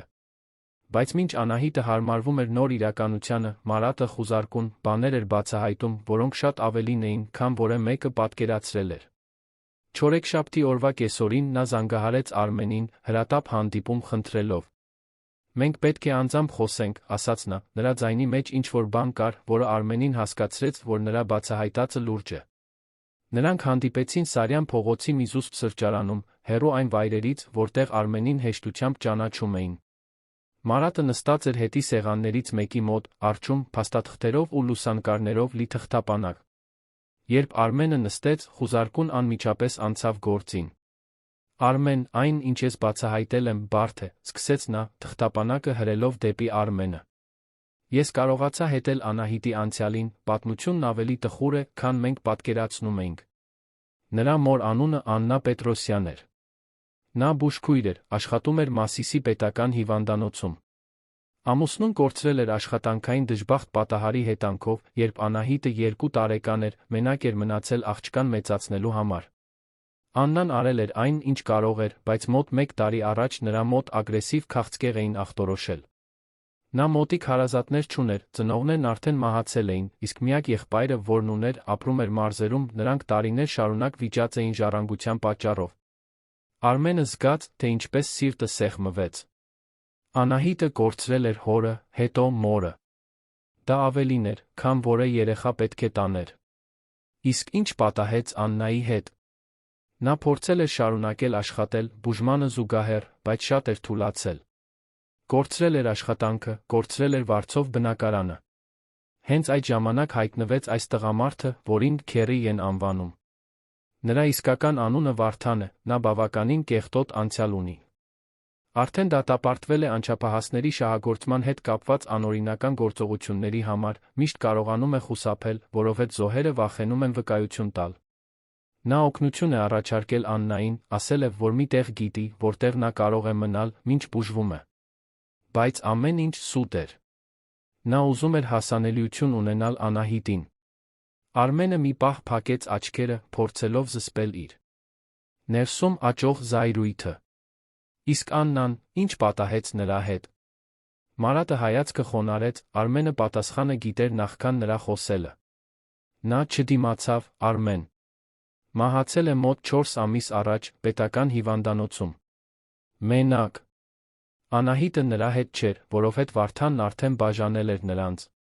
Նա Աննային ասել էր, որ հոգ է տանում աղջկա մասին, որ նա ապահով տեղում է, բայց իրականում նա արդեն օգտագործում էր Անահիտին փողոցներում փող խնդրելու համար։ Արդյունքներն եկան առանց որ Արմենը կարողանար զսպել։ Նա լաց լինող տղամարդ չէր, վաղուց էր սովորել, որ գործարարները թուլություն ցույց չեն տալիս, բայց այդ պահին դա կարևոր չէր։ Նա լաց էր լինում Անահիտի համար, այն ամենի համար, ինչի միջով նա անցել էր, մորը կորցնելու համար, առանց նույնիսկ հրաժեշտ տալու։ Լաց էր լինում Աննայի համար, մի կնոջ, որը մենակ պայքարել էր դստերը մեծացնելու համար, վերջում խաբվել էր մի դաժան մարդու կողմից։ Եվ լաց էր լինում իր համար, այն դստեր համար, որին կորցրել էր ոչ թե որովհետև նա մահացել էր, այլ որովհետև ինքն էր ընտրել ներկա չլինել։ Էլի բան կա, ասաց Մարատը, նրա ձայնը ծանր էր։ Ես գտա Աննայի եղբորը։ Նրա անունը Ֆելիքս Պետրոսյան է, ապրում է Գյումրիում, ընտանիք ունի, աշխատում է որպես հաշվապահ։ Ես կապ հաստատեցի նրա հետ, բացատրեցի իրավիճակը։ Նա ցնցվեց, երբ իմացավ, որ Աննան մահացել է, ավելի ցնցվեց, երբ իմացավ Անահիտի գոյության մասին։ Նա նույնիսկ չգիտեր, որ քույրը դուստր ունի, որովհետև նրանք տարիներ շարունակ դադարել էին խոսել։ Եվ նա ուզում է ծանոթանալ Անահիտի հետ, հարցրեց Արմենը չիմանալով, հուսա, որ պատասխանը կլինի այո, թե ոչ։ Նա ասաց. այո, բայց պետք է նախ կնոջ հետ խոսի, տեսնի, թե նա ինչպես կարձագանքի գաղափարին։ Նա 2 դեռահաս որդի ունի, 5 տարեկան Զարմուհուն, որն այդքան տրավմայի միջով է անցել, ընդունելը պարզ որոշում չէ։ Նա մի քանի օր խնդրեց մտածելու համար։ Արմենը գլխով արեց, փորձելով մարսել ամեն ինչ։ Մի կողմից, լավ էր, որ Անահիտն ընտանիք ուներ, արյունակից մեկը, որը կարող էր հոգ տանել նրա մասին։ Մյուս կողմից, նա վախենում էր, որ նրանք ուղարկեն Գյումրի ապրելու մարդկանց հետ, որոնց նա չի ճանաչում, որոնք գուցե պատրաստ չեն լինի հաղթահարելու այն ամենը, ինչ նա ապրել է։ Եվ կար նա խոստովանում էր ինքն իրեն, նրան կորցնելու եսասիրական վախ, այլս նրա կյանքում ներկա չլինելու այնպես, ինչպես եղել էր վերջին շաբաթվա ընթացքում։ Իսկ Վարդանը, նրա մասին ինչ պարզեցիր, հարցրեց Արմենը թեման փոխելով, որովհետև այդ պահին չէր կարողանում մտածել Անահիտին կորցնելու մասին։ Մարատը բացեց մեկ այլ թղթապանակ, ցույց տվեց լուսանկարներ։ Վարդան, 52 տարեկան։ Նա օգտվում է խոցելի իրավիճակներում գտնվող կանանցից, օգնություն է առաջարկում, շահում նրանց վստահությունը, իսկ հետո երեխաներին օգտագործում է փող աշխատելու համար։ Նա սխեմա ունի, միշտ գործում է նույն տարածաշրջանում, միշտ 1-2 երեխա ունի, որոնք միաժամանակ աշխատում են իր համար։ Եվ էլի բան կա։ Այն կինը, որը ներկայացավ որպես սոցիալական աշխատող, այն Մարինեն, նա աշխատում է նրա համար։ Նրանց սխեման հետյալն է, երբ ինչ-որ մեկը փորձում է օգնել երեխաներից մեկին, նա հայտնվում է, ծածնելով, թե իշխանության ներկայացուցիչ է, փորձում է երեխային հետ տանել։ Եթե չի հաջողվում, նա տեղյակ է պահում Վարդանին, նա երեխայի հետ անհետանում է քաղաքի մեկ այլ վայր։ Դա էլ պատահեց Անահիտի հետ, ասաց Արմենը, հասկանալով։ Եթե ես թույլ տայի, որ այդ կինը տանի Անահիտին, նա կանհետանար, ոչ ոք այլս երբեք չէր իմանա նրա մասին։ Ճիշտ այդպես։ Բայց դու թույլ չտվեցիր, հիմա Վարդանը նյարդայնացած է։ Նա կորցրել է իր եկամտի աղբյուրներից մեկը, ավելի վատ, կորցրել է մեկին, ով ռեսուրսներ ունի իսկապես հետաքննելու իր համար խնդիրներ ստեղծելու։ Իմ կապերն ինձ ասացին, որ նա հարցուփորձ է անում, փորձում է պարզել, թե որտեղ է Անահիտը։ Արմենը սարսուռ զգաց։ Նա գիտի, թե որտեղ է մորս տունը։ Ոչ, ես զգույշ եմ եղել, որպեսզի ոչ ոք, ում հետ խոսել եմ, հստակ չիմանա, թե որտեղ է աղջիկը։ Բայց դու պետք է զգույշ լինես։ Վարդանը վտանգավոր է, նա հեշտությամբ չի հանձնվի։ Այդ գիշեր Արմենը գնաց Սեդայի տուն, խոսեց նրա հետ այն ամենի մասին, ինչ Մարատը բացահայտել էր։ Սեդան երկար լուռ մնաց, երբ նա վերջացրեց պատմելը, նայելով այն սենյակին, որտեղ Անահիտը քնած էր։ Այդ խեղճ երեխան, վերջապես ասաց նա, նրա ձայնը լի էր ցավով։ Այդքան փոքր տարիքում մորը կորցնել, վերջում նույնիսկ նրա կողքին չլինել։ Դա արդար չէ։ Այս ամենից ոչինչ արդար չէ։ Կյանքն արդար չէ, մամ, դառնորեն ասաց Արմենը։ Բայց մենք կարող ենք փորձել այն մի փոքր ավելի քիչ անարդար դարձնել, գոնե Անահիտի համար։ Իսկ այս քեռին, որը հայտնվել է, այս Ֆելիքսը, դու կարծում ես, որ նա կուզենա պահել նրան։ Արմենը հոգոց հանեց։ Ես չգիտեմ։ Բայց եթե նա ուզենա, ես չեմ կարող խանգարել։ Նա արյունակից հարազատ է, ինձնից ավելի շատ իրավունք ունի։ Սեդան նայեց որդուն այն իմաստությամբ, որը բնորոշ է շատ ապրած մարդուն։ Արյան իրավունքը նույնը չէ, ինչ սրտի իրավունքը, տղաս։ Այս աղջիկն արդեն կապ է ստեղծել քեզ հետ, մեզ հետ։ Նրան հիմա այստեղից պոկելը կարող է նույնքան տրավմատիկ լինել, որքան այն ամենը, ինչի միջով նա արդեն անցել է։ 2 օր անց Ֆելիքս Պետրոսյանը զանգահարեց։ Նա խոսել էր կնոջ հետ, բացատրել էր ողջ իրավիճակը, նրանք որոշել էին, որ ուզում են ծանոթանալ Անահիտի հետ։ Արմենը պայմանավորվեց հանդիպել նրանց հետ Չեզոք վայրում, հաղթանակի զբոսայգում, շաբաթ առավոտյան։ Երբ օրը եկավ, Արմենն այնպես էր նյարդայնացած, ինչպես չէր լինում նույնիսկ իր կյանքի ամենակարո ժողովներին։ Նա բացատրել էր Անահիտին, որ նա պիտի ծանոթանա իր քեռու, մոր-եղբոր հետ, բայց մանրամասների մեջ չէր մտել, թե դա ինչ կարող է նշանակել։ Նա լուռ էր մնացել, լսելով, Արմենը չէր կարողանում վերծանել, թե ինչ է նա զգում։ Ֆելիքս Պետրոսյանը 45 տարեկան մի տղամարդ էր, մազերը սկսում էին ալեխառնվել, պարզ շրջանակով ակնոցներ, ամենօրյա, բայց կոկիկ հագուստ։ Նրա կինը Արմինեն ավելի երիտասարդ էր, պետք է մոտ 40 լիներ, բարի ժպիտով, հանգիստ տեսքով։ Նրանք ճիշտ ժամանակին հասան զբոսայգի, երբ տեսան Անահիտին, ինչ-որ բան փոխվեց նրանց երկուսի դեմքերին։ Ֆելիքսը դանդաղ մոտեցավ, կրացավ աղջկա հասակին, Արմենը տեսավ, որ նրա աչքերը լցվում են արցունքով։ Դու Աննայի կրկնօրինակն ես, երբ նա երեխա էր, ասաց նա, նրա ձայնը խեղդվում էր։ Ներողություն, ես չպետք է լաց լինեմ, բայց քեզ տեսնելը կարծես նորից քրոջս տեսնել լինի։ Անահիտը հետաքրքրությամբ, բայց նա զգուշությամբ նայեց քեռուն։ Դուք ճանաչել եք մայրիկիս, հարցրեց նա ցածրաձայն։ Այո, ճանաչել եմ։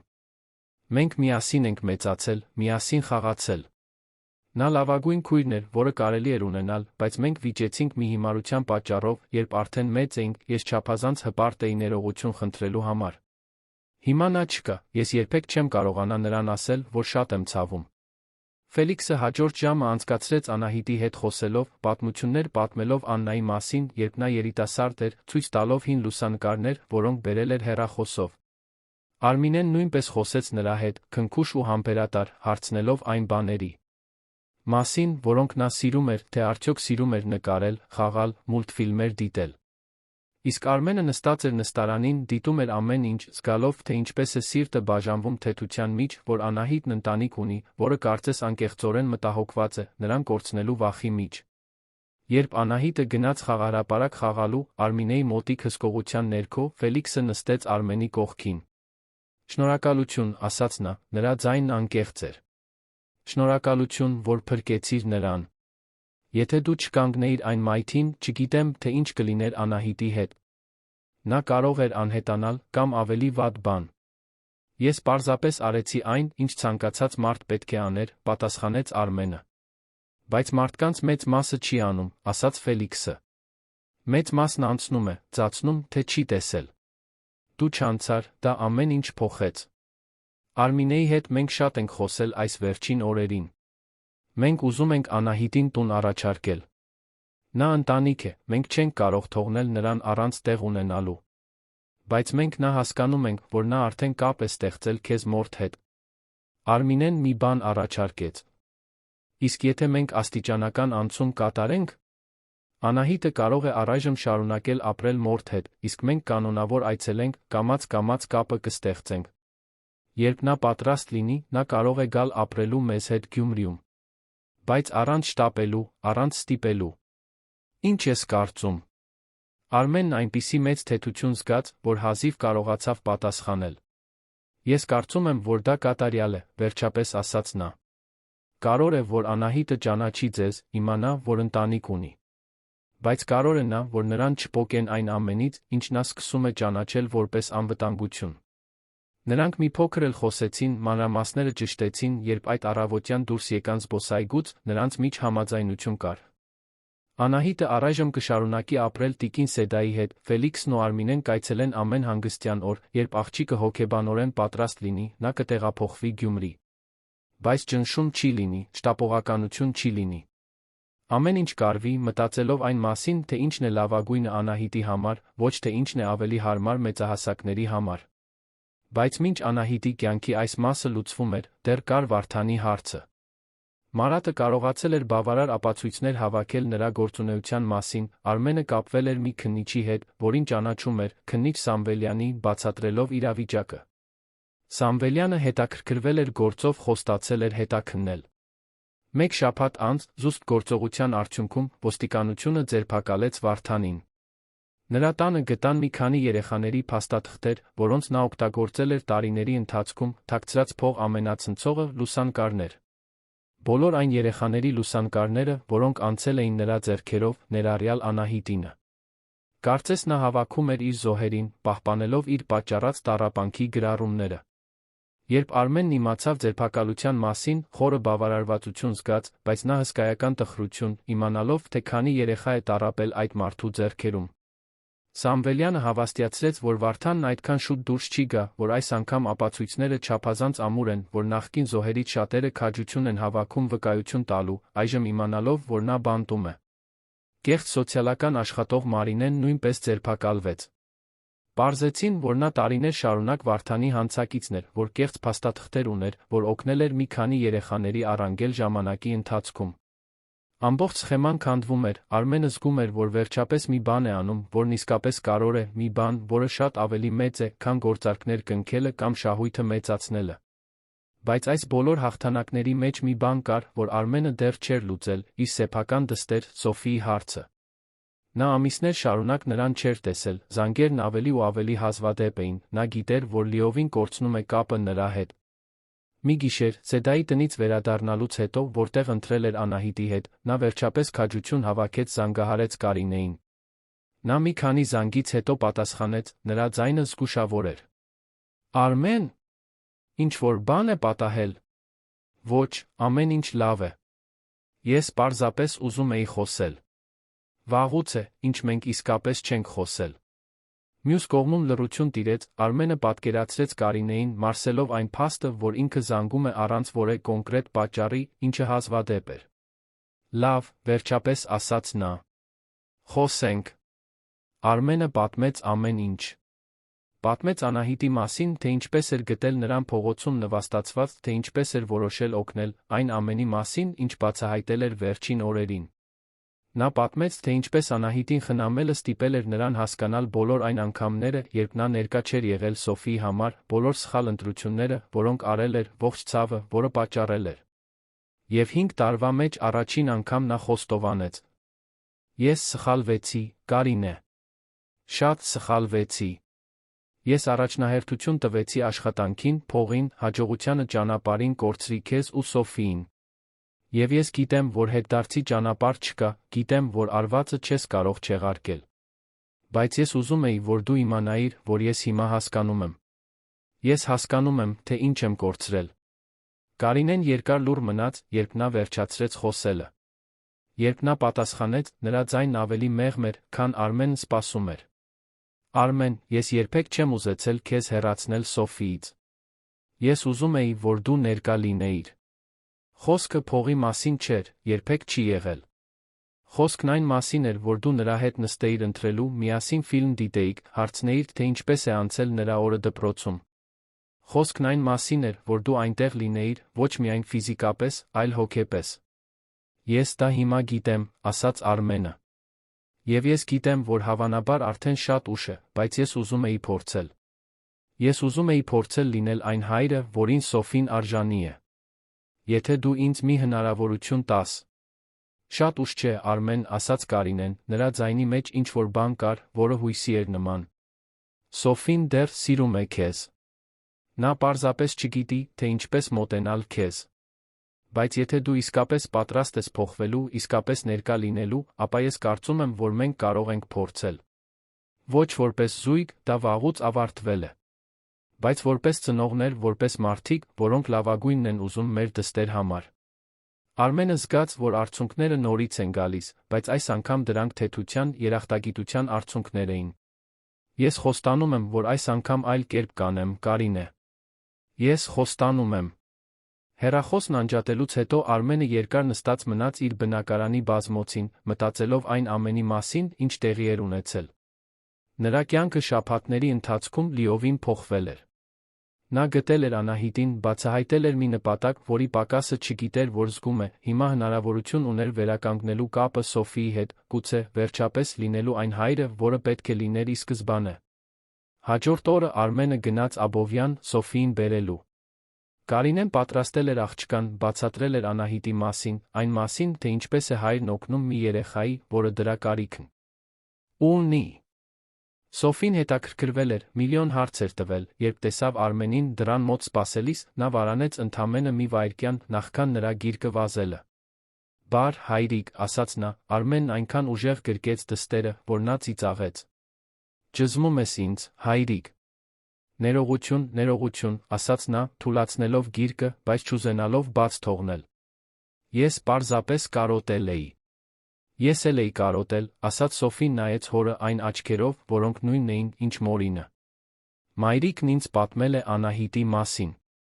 Ես կարող եմ ծանոթանալ նրա հետ։ Արմենը ծրագրել էր երկու աղջիկներին աստիճանաբար ծանոթացնել, բայց տեսնելով Սոֆիի անկեղծը, նա որոշեց ռիսկի դիմել։ Իհարկե, կարող ես։ Հիմա գնանք։ Նրանք գնացին Սեդայի տուն, երբ հասան այնտեղ, Անահիտը պարտեզում էր, օգնելով տատիկին բույսերը ջրել։ Երբ տեսավ Արմենին անծանոթ աղջկա հետ գալիս, նա ամաչեց, մի փոքր թաքնվելով Սեդայի հետում։ Բայց Սոֆին ամաչկոտություն չուներ։ Նա դանդաղ մոտեցավ, ժպտաց իր այդ բաց ժպիտով ասաց. «Բար, ես Սոֆին եմ։ Հայրիկս ինձ պատմել է քո մասին։ Ուզում ես ինձ հետ խաղալ»։ Անահիտը նայեց Արմենին, կարծես թույլտվություն խնդրելով, նա քաջալերող գլխով արեց։ Դանդաղ, նա գլխով արեց Սոֆիին։ «Կարելի է», ասաց նա ցածրաձայն։ Եվ հետո մի գեղեցիկ բան տեղի ունեցավ։ Երկու աղջիկները գնացին պարտեզ սկսեցին խաղալ։ Սոֆին խաղեր էր հորինում, ստիպում էր Անահիտին ծիծաղել, կամաց-կամաց փոքր աղջիկը դուրս էր գալիս իր պատյանից, թույլ էր տալիս իրեն երեխա լինել, մի բան, որը նրանից այդքան երկար ժխտվել էր։ Արմենն ու Սեդան դիտում էին պատշգամբից, նրանցից ոչ մեկը չէր կարողանում զսպել արցունքները։ «Դու լավ բան արեցիր, տղաս», ասաց Սեդան, ձեռքը դնելով Արմենի ուսին։ «Դու փրկեցիր այդ աղջկան։ Բայց դրանից ավելին, դու նա քեզ փրկեցիր։ Դու հիշեցիր, թե ինչն է իսկապես կարևոր կյանքում»։ Արմենը գրկեց մորը, երախտապարտ լինելով նրան ունենալու համար, երախտապարտ լինելով, որ շաբաթներ առաջ քաջություն էր ունեցել կանգնելու այն մայթին, երախտապարտ լինելով, որ ճիշտ ընտրություն էր կատարել, երբ կարող էր հեշտությամբ անցնել, ինչպես շատ այլ մարդիկ արեցին։ Բայց նույնիսկ այս ողջ երախտագիտության մեջ նա գիտեր, որ պատմությունը դեռ չէր ավարտվել։ Դեռ լուծելու բաներ կային, դեռ առջում մարտահրավերներ կային, դեռ երկար ճանապարհ կար, մինչ Անահիտը լիովին կբուժվեր այն ամենից, ինչի միջով անցել էր։ Եվ կար նա Սոֆիի հետ հարաբերությունները վերականգնելու հարցը, նրան ապացուցելու, որ այս անգամ ինքն իսկապես ներկա է, իսկապես փոխված։ Բայց երկար ժամանակ անց առաջին անգամ Արմենը զգում էր, որ ճիշտ ճանապարհի վրա է։ Նա գտել էր մի բան, որը ոչ մի փող չէր կարող գնել, նպատակ, քավություն, մարդկանց կյանքում փոփոխություն մտցնելու հնարավորություն, որոնք իսկապես իր կարիքն ունեին։ Եվ դիտելով երկու աղջիկներին պարտեզում խաղալիս, ծիծաղելիս, պարզապես երեխաներ լինելիս, նա մի բան զգաց, որը տարիներ շարունակ չէր զգացել, իսկական խաղաղություն, այն խաղաղությունը, որը գալիս է իմանալով, որ դու ճիշտ բան ես անում, որ դու այն մարդն ես, որը պետք է լինեիր ի սկզբանե։ 3 ամիս էր անցել այն օրվանից Հյուսիսային պողոտայում։ Երանը շարունակում էր լինել երբեք չկանգնող քաղաքը, իր միլիոնավոր բնակիչներով, որոնք վազում էին այս ու այն կողմ, բայց որոշ կոնկրետ մարդկանց համար ամեն ինչ փոխվել էր այնպես, որ այլս երբեք նախկինը չէր լինի։ Անահիտը փոխվել էր։ Ոչ թե լիովին բուժվել, որովհետև այդ տեսակի տրավմաները արագ չեն սպյանում, բայց տեսանելիորեն ավելի երջանիկ, ավելի ապահով։ Նա մի փոքր գիրացել էր, ինչը ուրախացնում էր տիկին Սեդային ամեն անգամ, երբ նկատում էր ոտքերի վերքերը լիովին բուժվել էին։ Նա հիմա հաճախում էր մասնավոր դպրոց, մի փոքր ու հարմարավետ վայր, որտեղ ուսուցիչները գիտեին նրա պատմությունը, համբերատար էին այն օրերին, երբ նա ավելի փակ էր լինում, ավելի վախեցած, առանց տեսանելի պատճառի։ Կամաց-կամաց նա ընկերներ էր ձեռք բերում, սովորում էր նորից վստահել, վերագտնում էր, թե ինչ է նշանակում երեխա լինել։ Ֆելիքսն ու Արմինեն ամեն հանգստյան օր գալիս էին նրան այցելելու, ինչպես պայմանավորվել էին։ Նրանց որդիները, 2 հետաքրքրասեր ու բարի դեռահասներ, սիրահարվել էին իրենց փոքրիկ զարմուհուն միշտ նվերներ, գրքեր, խաղեր էին բերում։ Անահիտը գեղեցիկ կապ էր ստեղծել նրանց հետ, բոլորը գիտեին, որ շուտով նա կտեղափոխվի Գյումրի, բայց այլս շտապողականություն չկար։ Կարևորն այն էր, որ նա իրեն պատրաստ զգար, որ անցումը լիներ սահուն ոչ տրավմատիկ։ Արմենը նույնպես փոխվել էր։ Նա բացահայտել էր մի բան, որը աշխարհի ողջ փողը չէր կարողացել տալ՝ իսկական նպատակ։ Նա դեռ աշխատում էր, դեռ հոգ էր տանում բիզնեսի մասին, բայց այլս դրանով տարված չէր։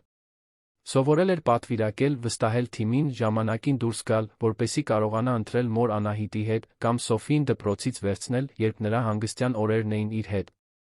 Կարինեն զարմացել էր, սկզբում մի փոքր թերահավատ էր, բայց կամաց-կամաց սկսեց հասկանալ, որ նրա մեջ փոփոխությունն իրական է, որ դա պարզապես մի փուլ չէ, որը կանցնի։ Սոֆին նույնպես փոխվել էր։ Տեսնելով, թե ինչպես է հայրը հոգ տանում Անահիտի մասին, խորապես ազդել էր նրա վրա։ Նա սկսել էր հասկանալ, որ մարդիկ կարող են փոխվել, որ անցյալի սխալները ընդմիշտ չեն սահմանում, թե ով ես դու, որ ամենակարևորն այն է, թե ինչ ես անում այսուհետ։ Նա Անահիտը գեղեցիկ ընկերություն էին ստեղծել, այնպիսի քույրական ընկերություն, որը նույն արյունը չունի, բայց կիսում է ավելի խորը մի բան փրկվելու փորձը նույն մարդու կողմից, որը սովորել էր ավելի լավը լինել։ Բայց մինչ ամեն ինչ կարծես թե շարժվում էր դեպի երջանիկ ավարտ, դեռ մի բան կար, որ պետք է տեղի ունենար, մի պահ, որը պետք է ապրվեր, որպեսզի շրջանն իսկապես փակվեր։ Շաբաթ առավոտյան Արմենն արթնացավ հստակ մտքով։ Նա զանգահարեց Ֆելիքսին ու Արմինեին, բացատրեց, թե ինչ է ուզում անել, նրանք անմիջապես համաձայնեցին։ Հետո զանգահարեց Կարինեին, որը նույնպես աջակցեց գաղափարին։ Եվ հետո նա գնաց Սեդայի տուն, Անահիտի հետ խոսելու։ Աղջիկը պարտեզում էր, նկարում էր մի տետրում, որը Սոֆին էր նվիրել։ Նա բացահայտել էր, որ սիրում է նկարել, ժամերով ստեղծում էր գունավոր աշխարհներ, լի ծաղիկներով, տներով, երջանիկ ընտանիքներով։ Արմենը նստեց նրա կողքին փայտե նստարանին, մի պահ դիտելով նկարը խոսելուց առաջ։ Անահիտ, ես ուզում էի քեզ հետ մի կարևոր բանի մասին խոսել, ասաց նա քնքշորեն։ Նա դադարեց նկարել, նայեց նրան այն մեծ ու ուշադիր աչքերով։ Դա այն մասին է, որ ես պետք է գնամ ապրելու Ֆելիքս քեռու հետ, հարցրեց նա, նրա ձայնում վախ չկար, միայն հետաքրքրություն։ Ոչ, դա դրա մասին չէ։ Դե, ոչ ճիշտ այդպես, ուղղեց Արմենը։ Դա քո մայրիկի, Աննայի մասին է։ Անահիտի դեմքը փոխվեց։ Նա հայացքը խոնարհեց դեպի նկարը, Արմենը տեսավ, թե ինչպես փոքրիկ մատները սեղմեցին գունավոր մատիտը։ Նա հազվադեպ էր խոսում մոր մասին, բոլորը հարգել էին դա, իմանալով, որ նա կխոսի, երբ պատրաստ լինի։ Դու գիտես, որ մայրիկդ քեզ շատ էր սիրում, չէ՞, շարունակեց Արմենը։ Ֆելիքս քեռին ինձ պատմություններ է պատմել նրա մասին, թե ինչպիսի ուժեղ ու խիզախ մարդ էր նա, թե ինչպես է շատ պայքարել քեզ խնամելու համար։ Նույնիսկ երբ հիվանդ էր։ Նա ուզում էր, որ դու լավ կյանք ունենայիր, լի գեղեցիկ բաներով ու սիրով։ Գիտեմ, ցածրաձայն ասաց Անահիտը։ Երբեմն ես նրան երազումս եմ տեսնում։ Երազում նա լավ է, այլս հիվանդ չէ, մենք մի գեղեցիկ տանն ենք, ու նա ժպտում է։ Արմենը զգաց, թե ինչպես սիրտը սեղմվեց։ Անահիտ, դու երբեք հնարավորություն չես ունեցել հրաժեշտ տալու մայրիկիդ, հաջողություն ասելու։ Եվ ես մտածում էի, որ գուցե կարող է, որ մենք դա հիմա անենք։ Ոչ թե ավանդական ձով, այլ յուրահատուկ, միայն քոնը։ Անահիտը բարձրացրեց հայացքը, շփոթված։ Ինչպես ենք դա անելու։ Արմենը բացատրեց իր գաղափարը։ Նա պարզել էր, թե որտեղ է թաղված Աննան, Մասիսի մի փոքր ու համեստ գերեզմանատանը։ Նա ուզում էր Անահիտին այնտեղ տանել ողջ ընտանիքի հետ։ Ֆելիքս, Արմինե, Զարմիկներ, Սոֆի, Կարինե, Սեդա։ Բոլորը միասին, որպեսզի Անահիտը կարողանա վերջապես հրաժեշտ տալ, ծաղիկներ դնել, ասել այն, ինչ իր սրտում է։ Դա ստիպողաբար տխուր չէր լինի, դա պարզապես հրաժեշտ կլիներ, ավարտ, մի պահ, հարգելու այնքան շատ պայքարած մոր հիշատակը։ Անահիտը երկար լուռ մնաց, մարսելով։ Եվ հետո, դանդաղ, նա գլխով արեց։ Ես ուզում եմ գնալ, ասաց նա։ Ես ուզում եմ մայրիկիս ասել, որ ես հիմա լավ եմ, որ մարդիկ հոգ են տանում իմ մասին, որ նա այլս կարիք չունի անհանգստանալու։ Հաջորդ կիրակի բոլորը հանդիպեցին գերեզմանատանը։ Մեղմ արոտ օր էր, այնպիսի լույսով, որն ամեն ինչ ավելի քնքուշ ու պակաս կոշտ է դարձնում։ Աննայի գերեզմանը համեստ էր, մի փոքրիկ տապանակար նրա անունով, ամսաթվերով մի նախադասությամբ, որը Ֆելիքսն էր դրել, երբ իմացել էր, որ քույրը մահացել է, սիրելի քույր, թող խաղաղություն գտնես։ Ցավում եմ, որ այստեղ չէի։ Անահիտը մի ձեռքով բռնել էր Արմենի ձեռքը, մյուսով Ֆելիքսի։ Սոֆին մյուս կողմում էր, բռնած սպիտակ ծաղիկների մի փունջ, որը նրանք միասին էին ընտրել ծաղկի խանութում։ Արմինեն դեռահաս որդիներն այնտեղ էին, Սեդան ու Կարինեն նույնպես։ Դա տարօրինակ ընտանիք էր, հավաքված կտորներից, որոնք ավանդական ձով իրար չէին համապատասխանում, բայց որոնք միասին կազմում էին մի գեղեցիկ ու ուժեղ բան։ Ֆելիքսն առաջինը խոսեց։ Ան, քույրս, ասաց նա, նրա ձայնը խեղդվում էր։ Ես շատ եմ ցավում ամեն ինչի համար։ Ցավում եմ, որ վիճեցինք, որ ես չափազանց հպարտ էի ներողություն խնդրելու համար, որ դու մենակ անցար այս ամենի միջով։ Բայց ուզում եմ, որ դու իմանաս, որ ես հիմա կհոգամ Անահիտի մասին։ Նա կունենա ընտանիք, կունենա սեր, կունենա այն ամենը, ինչ դու ուզում էիր տալ նրան։ Ես խոստանում եմ։ Արմինեն խոսեց հաջորդը, իր քնքուշ ձայնով։ Աննա, ես հնարավորություն չեմ ունեցել ճանաչելու քեզ, բայց ես ճանաչում եմ քո դստերը, նա անհավանական աղջիկ է։ ուժեղ, խիզախ, տալու համար սիրով լի։ Դու հրաշալի աշխատանք ես կատարել նրան մեծացնելով, ես կշարունակեմ այնտեղից, որտեղ դու կանգ ես առել։ Ես նրան կսիրեմ, կարծես իմ սեփական դուստրը լինի։ Սեդան մի քայլ առաջ արեց, ձեռքը դնելով Անահիտի ուսին։ Աննա, սիրելիս, ես այս ամիսներին քո դստերը պայմանական տատիկն եմ եղել, նրան խնամելը պատիվ է եղել։ Նա օրհնություն է, ես գիտեմ, որ որտեղ էլ դու լինես, դու խաղաղ ես, իմանալով, որ նա ապահով է ու սիրված։ Արմենը հաջորդն էր։ Նա մաքրեց կոկորդը, փորձելով զսպել հուզմունքը։ Աննա, ես քեզ չեմ ճանաչել, բայց ես փրկեցի քո դստերը։ Կամ գուցե նա փրկեց ինձ։ Ես կորած էի, կենտրոնացած կյանքի սխալ բաների վրա, Անահիտը ցույց տվեց ինձ, թե ինչն է իսկապես կարևոր։ Նա ինձ երկրորդ հնարավորություն տվեց լինելու այն մարդը, որը պետք է լինեի ի սկզբանե։ Շնորհակալություն այդքան յուրահատուկ, այդքան ուժեղ աղջիկ մեծացնելու համար։ Ես կապահովեմ, որ նա միշտ հիշի քեզ, որ նա իմանա, թե որքան սիրված է եղել։ Եվ հետո եկավ Անահիտի հերթը։ Նա բաց թողեց Արմենի Ֆելիքսի ձեռքերը միայնակ մի քայլ առաջ արեց, կանգնելով տապանաքարին շատ մոտ։ Երկար պահ նա պարզապես կանգնած էր, նայելով մոր անվանը, որը փորագրված էր քարի վրա։ Եվ հետո նա սկսեց խոսել, նրա ձայնը փոքր էր, բայց վստահ։ Մայրիկ, ես գիտեմ, որ դու այլս այստեղ չես, բայց ես ուզում էի մի քանի բան ասել։ Նախ, ես ուզում էի ասել, որ ես քեզ սիրում եմ։ Շատ։ Եվ որ ես գիտեմ, որ դու փորձել ես ինձ խնամել այնքան, որքան կարող էիր։ Ես գիտեմ, որ դու հիվանդացար, որ չար մարդը քեզ խաբեց, բայց դա քո մեղքը չէր։ Դու միշտ լավ մայր ես եղել։ Անահիտը կանգ առավ, կուլ տալով արցունքները, որոնք սկսում էին թափվել։ Եվ ես ուզում էի քեզ ասել, որ ես հիմա լավ եմ։ Ես ունեմ Ֆելիքս քեռուն Արմինե մորաքրոջը, ես ունեմ զարմիկներ, ես ունեմ Սեդա տատիկին, ես ունեմ Արմենին ու Սոֆիին։ Շատ մարդիկ են հոգ տանում իմ մասին, մայրիկ։ Ես այլս մենակ չեմ։ Ես այլս քաղցած չեմ, կամ մրսած, կամ վախեցած։ Ես հիմա տուն ունեմ, ընտանիք։ Դու կարող ես հանգիստ հանգչել, մայրիկ։ Դու այլս կարիք չունես ինձ համար անհանգստանալու։ Եվ հետո մի ժեստով, որը կոտրեց այնտեղ ներկա բոլորի սրտերը, Անահիտը սպիտակ ծաղիկների փունջը դրեց տապանաքարի վրա, համբուրեց մատների ծայրերը, հետո քնքշորեն դիպչելով սառը քարին։ Ցտեսություն, մայրիկ, ասաց նա։ Ես քեզ ընդմիշտ կկարոտեմ, բայց ես լավ կլինեմ։ Ես խոստանում եմ։ Այնտեղ չոր աչք չկար։ Արմենը բացահայտ լաց էր լինում, չմտահոգվելով, թե ով է տեսնում։ Ֆելիքսը գրկել էր Արմինեին, երկուսն էլ դողում էին հուզմունքից։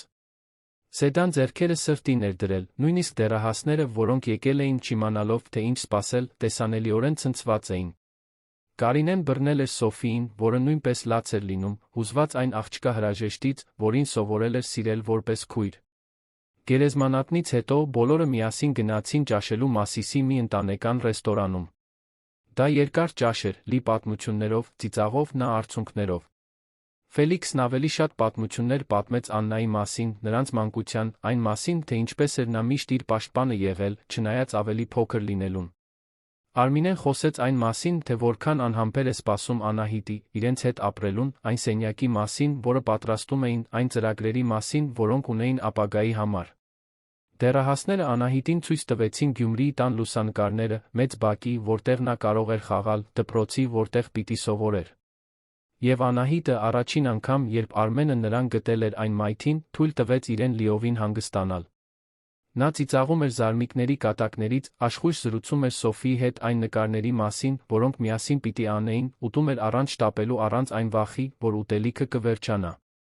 Նա վերջապես թույլ էր տալիս իրեն երեխա լինել, թույլ էր տալիս իրեն հավատալ, որ դա ժամանակավոր չէ, որ նա իսկապես տուն է գտել։ Արմենը դիտում էր ամեն ինչ իրագործման զգացումով, որը երբեք չէր զգացել բիզնեսում։ Նա փրկել էր մի կյանք։ Ոչ միայն դա, նա օգնել էր վերականգնել մի կյանք, մի երեխայի հնարավորություն տալ մեծանալու սիրով, անվտանգությամբ, արժանապատվությամբ։ Եվ ճանապարհին նա փրկել էր ինքն իրեն։ Վերագտել էր Սոֆիին, վերականգնել էր կապը մոր հետ, սովորել էր, թե ինչն է իսկապես կարևոր։ Այդ գիշեր, երբ Անահիտին հետ էր տանում Սեդայի տուն, նա մի բան ասաց, որը ընդմիշտ կմնար Արմենի սրտում։ Նրանք մեքենայում էին, նա նայում էր պատուհանից, տեսնելով Երանի լույսերն անցնելիս։ Արմեն, ասաց նա նայեց հետի հայելուց, տեսնելու նրա փոքրիկ դեմքը։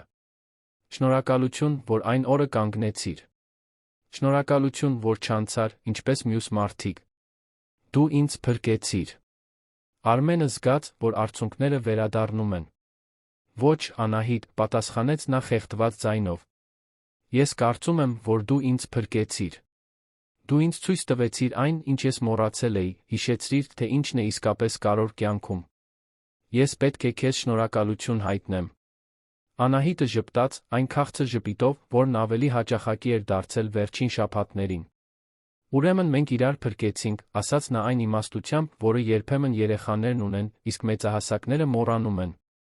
Այո, համաձայնեց Արմենը, նույնպես ժպտալով արցունքների միջից։ Կարծում եմ, հենց դա էլ մենք արեցինք։ 1 ամիս անց եկավ այն օրը, երբ Անահիտը պետք է տեղափոխվեր Գյումրի։ Դժվար էր բոլորի համար, հատկապես Սեդայի, որը սովորել էր աղջկան տանն ունենալ, նրա համար նախաճաշ պատրաստել, լսել նրա ծիծաղը պարտեզում։ Բայց բոլորը գիտեին, որ դա ճիշտ է, որ Անահիտին մշտական ընտանիք է պետք, կայուն առօրյա, մի տեղ, որն իսկապես իրենը կլինի։ Հրաժեշտը լի էր արցունքներով, բայց նա խոստումներով։ Անահիտը ամեն ամիս կայցելեր Երան, Արմենն ու Սոֆին կայցելեին նրան Գյումրիում, երբ կարողանային։ Դա հրաժեշտ չէր, դա պարզապես մինչ հանդիպում էր։ Եվ երբ Ֆելիքսի մեքենան հեռացավ Անահիտի հետի պատուհանից ձեռքով անելով, մայթին կանգնած բոլորը գիտեին, որ մի գեղեցիկ բան են արել, մի բան, որը ընդմիշտ կնշանավորի իրենց կյանքը։ Արմենն այդ գիշեր վերադարձավ տուն, նստեց բնակարանի բազմոցին, որը նախկինում այնքան դատարկ էր թվում, բայց հիմա լի էր լավ հիշողություններով։ Նա մտածեց այն ամենի մասին, ինչ տեղի էր ունեցել այն կեսօրվանից հյուսիսային պողոտայում, թե ինչպես մի պարզ կանգ առնելու ուշադրություն դարձնելու գործողությունը փոխել էր այդքան շատ կյանքեր։ Մտածեց Աննայի մասին, թե ինչպես էր նա մինչ վերջ պայքարել դստեր համար, թե ինչպես ինչ-որ կերպ ինքը կարողացել էր հարգել այդ պայքարը, ապահովելով, որ Անահիտն ունենա այն ապագան, որն Աննան ուզում էր նրա համար։ Նա մտածեց Նագայանեի մասին, այն խանութի կառավարչի, որը նվաստացրել էր Անահիտին։ Նրան աշխատանքից հեռացրել էին, երբ պատմությունը տարածվել էր, բայց Արմենը դրանից բավարարվածություն չէր զգում։ Նա պարզապես տխրություն էր զգում, ապրելով մի հասարակության մեջ, որտեղ նրա նման մարդիկ նորմալ էին համարում երեխաներին աղբի պես վերաբերվելը, որտեղ կարեկցանքն այնքան հազվադեպ էր դարձել, որ մի պարզ բարության ժեստը նորություն էր դառնում։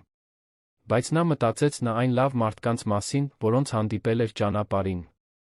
Նունեին, մաքրուհուն, որը զգուշացրել էր Անահիտին շահագործող տղամարդու մասին։ Քննիչ Սամվելյանին, որը լուրջ էր վերաբերվել գործին, ապահովել էր, որ Վարդանը ձերբակալվի։ Բժշկուհի Աննային, որն այնքան քնքշորեն էր խնամել Անահիտին։ Ֆելիքսին ու Արմինեին, որոնք բացել էին իրենց սրտերն ու տունը մի զարմուհու համար, որի գոյության մասին նույնիսկ չգիտեին։ Եվ իր սեփական մորը, տիկին Սեդային, որն ընդունել էր Անահիտին առանց հարցեր տալու, այն անպայման սիրով, որը միայն մայրերը կարող են տալ։ Արմենն այդ գիշեր հասկացավ, որ աշխարհում նույնքան լավ մարդիկ կան, որքան վատ, որ տարբերությունն այն է, թե որ կողմն ես դու ընտրում լինել։ Եվ նա իր ընտրությունը կատարել էր։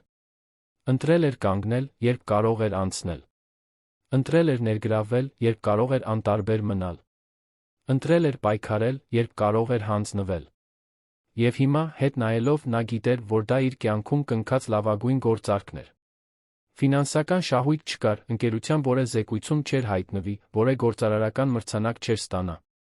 Բայց շատ ավելի արժեքավոր բան կար։ Դա փոփոխություն էր մտցրել մի երեխայի կյանքում, որը հուսահատորեն կարիք ուներ մեկի, ով կհավատար իրեն, ով արժեք կտեսներ իր մեջ, ով կպայքարեր իր համար։ Անահիտը նորից սկսել էր երազել։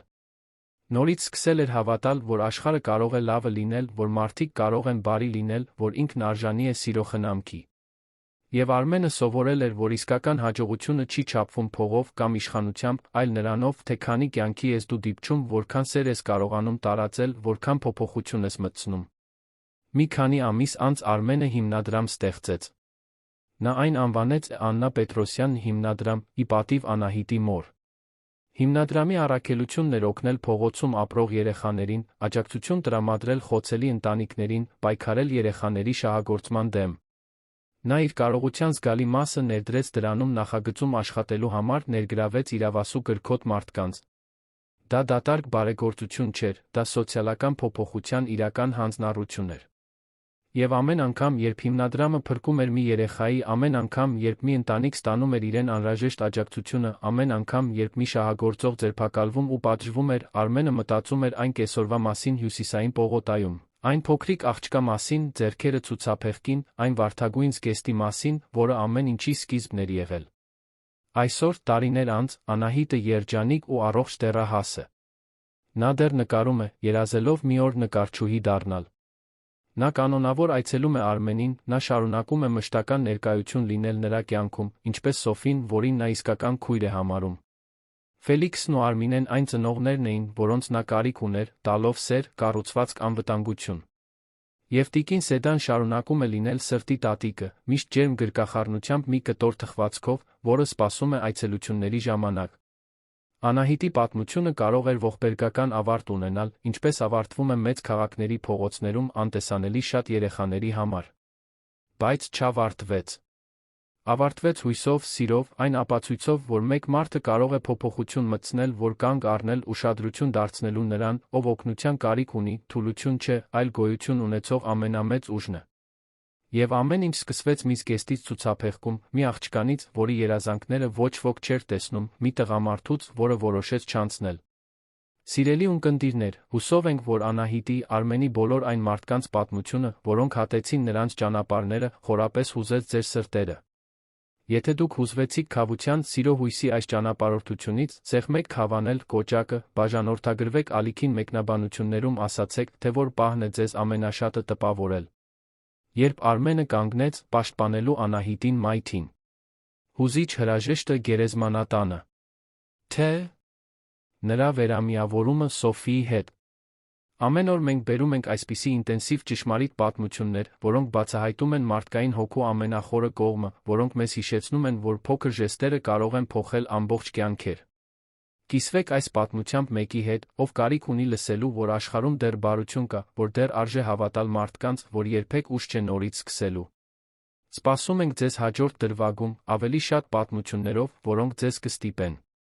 մտածել այն մասին, թե ինչն է իսկապես կարևոր կյանքում։ Մինչ շուտով, հիշեք, դուք նույնպես կարող եք լինել փոփոխությունը մեկի կյանքում։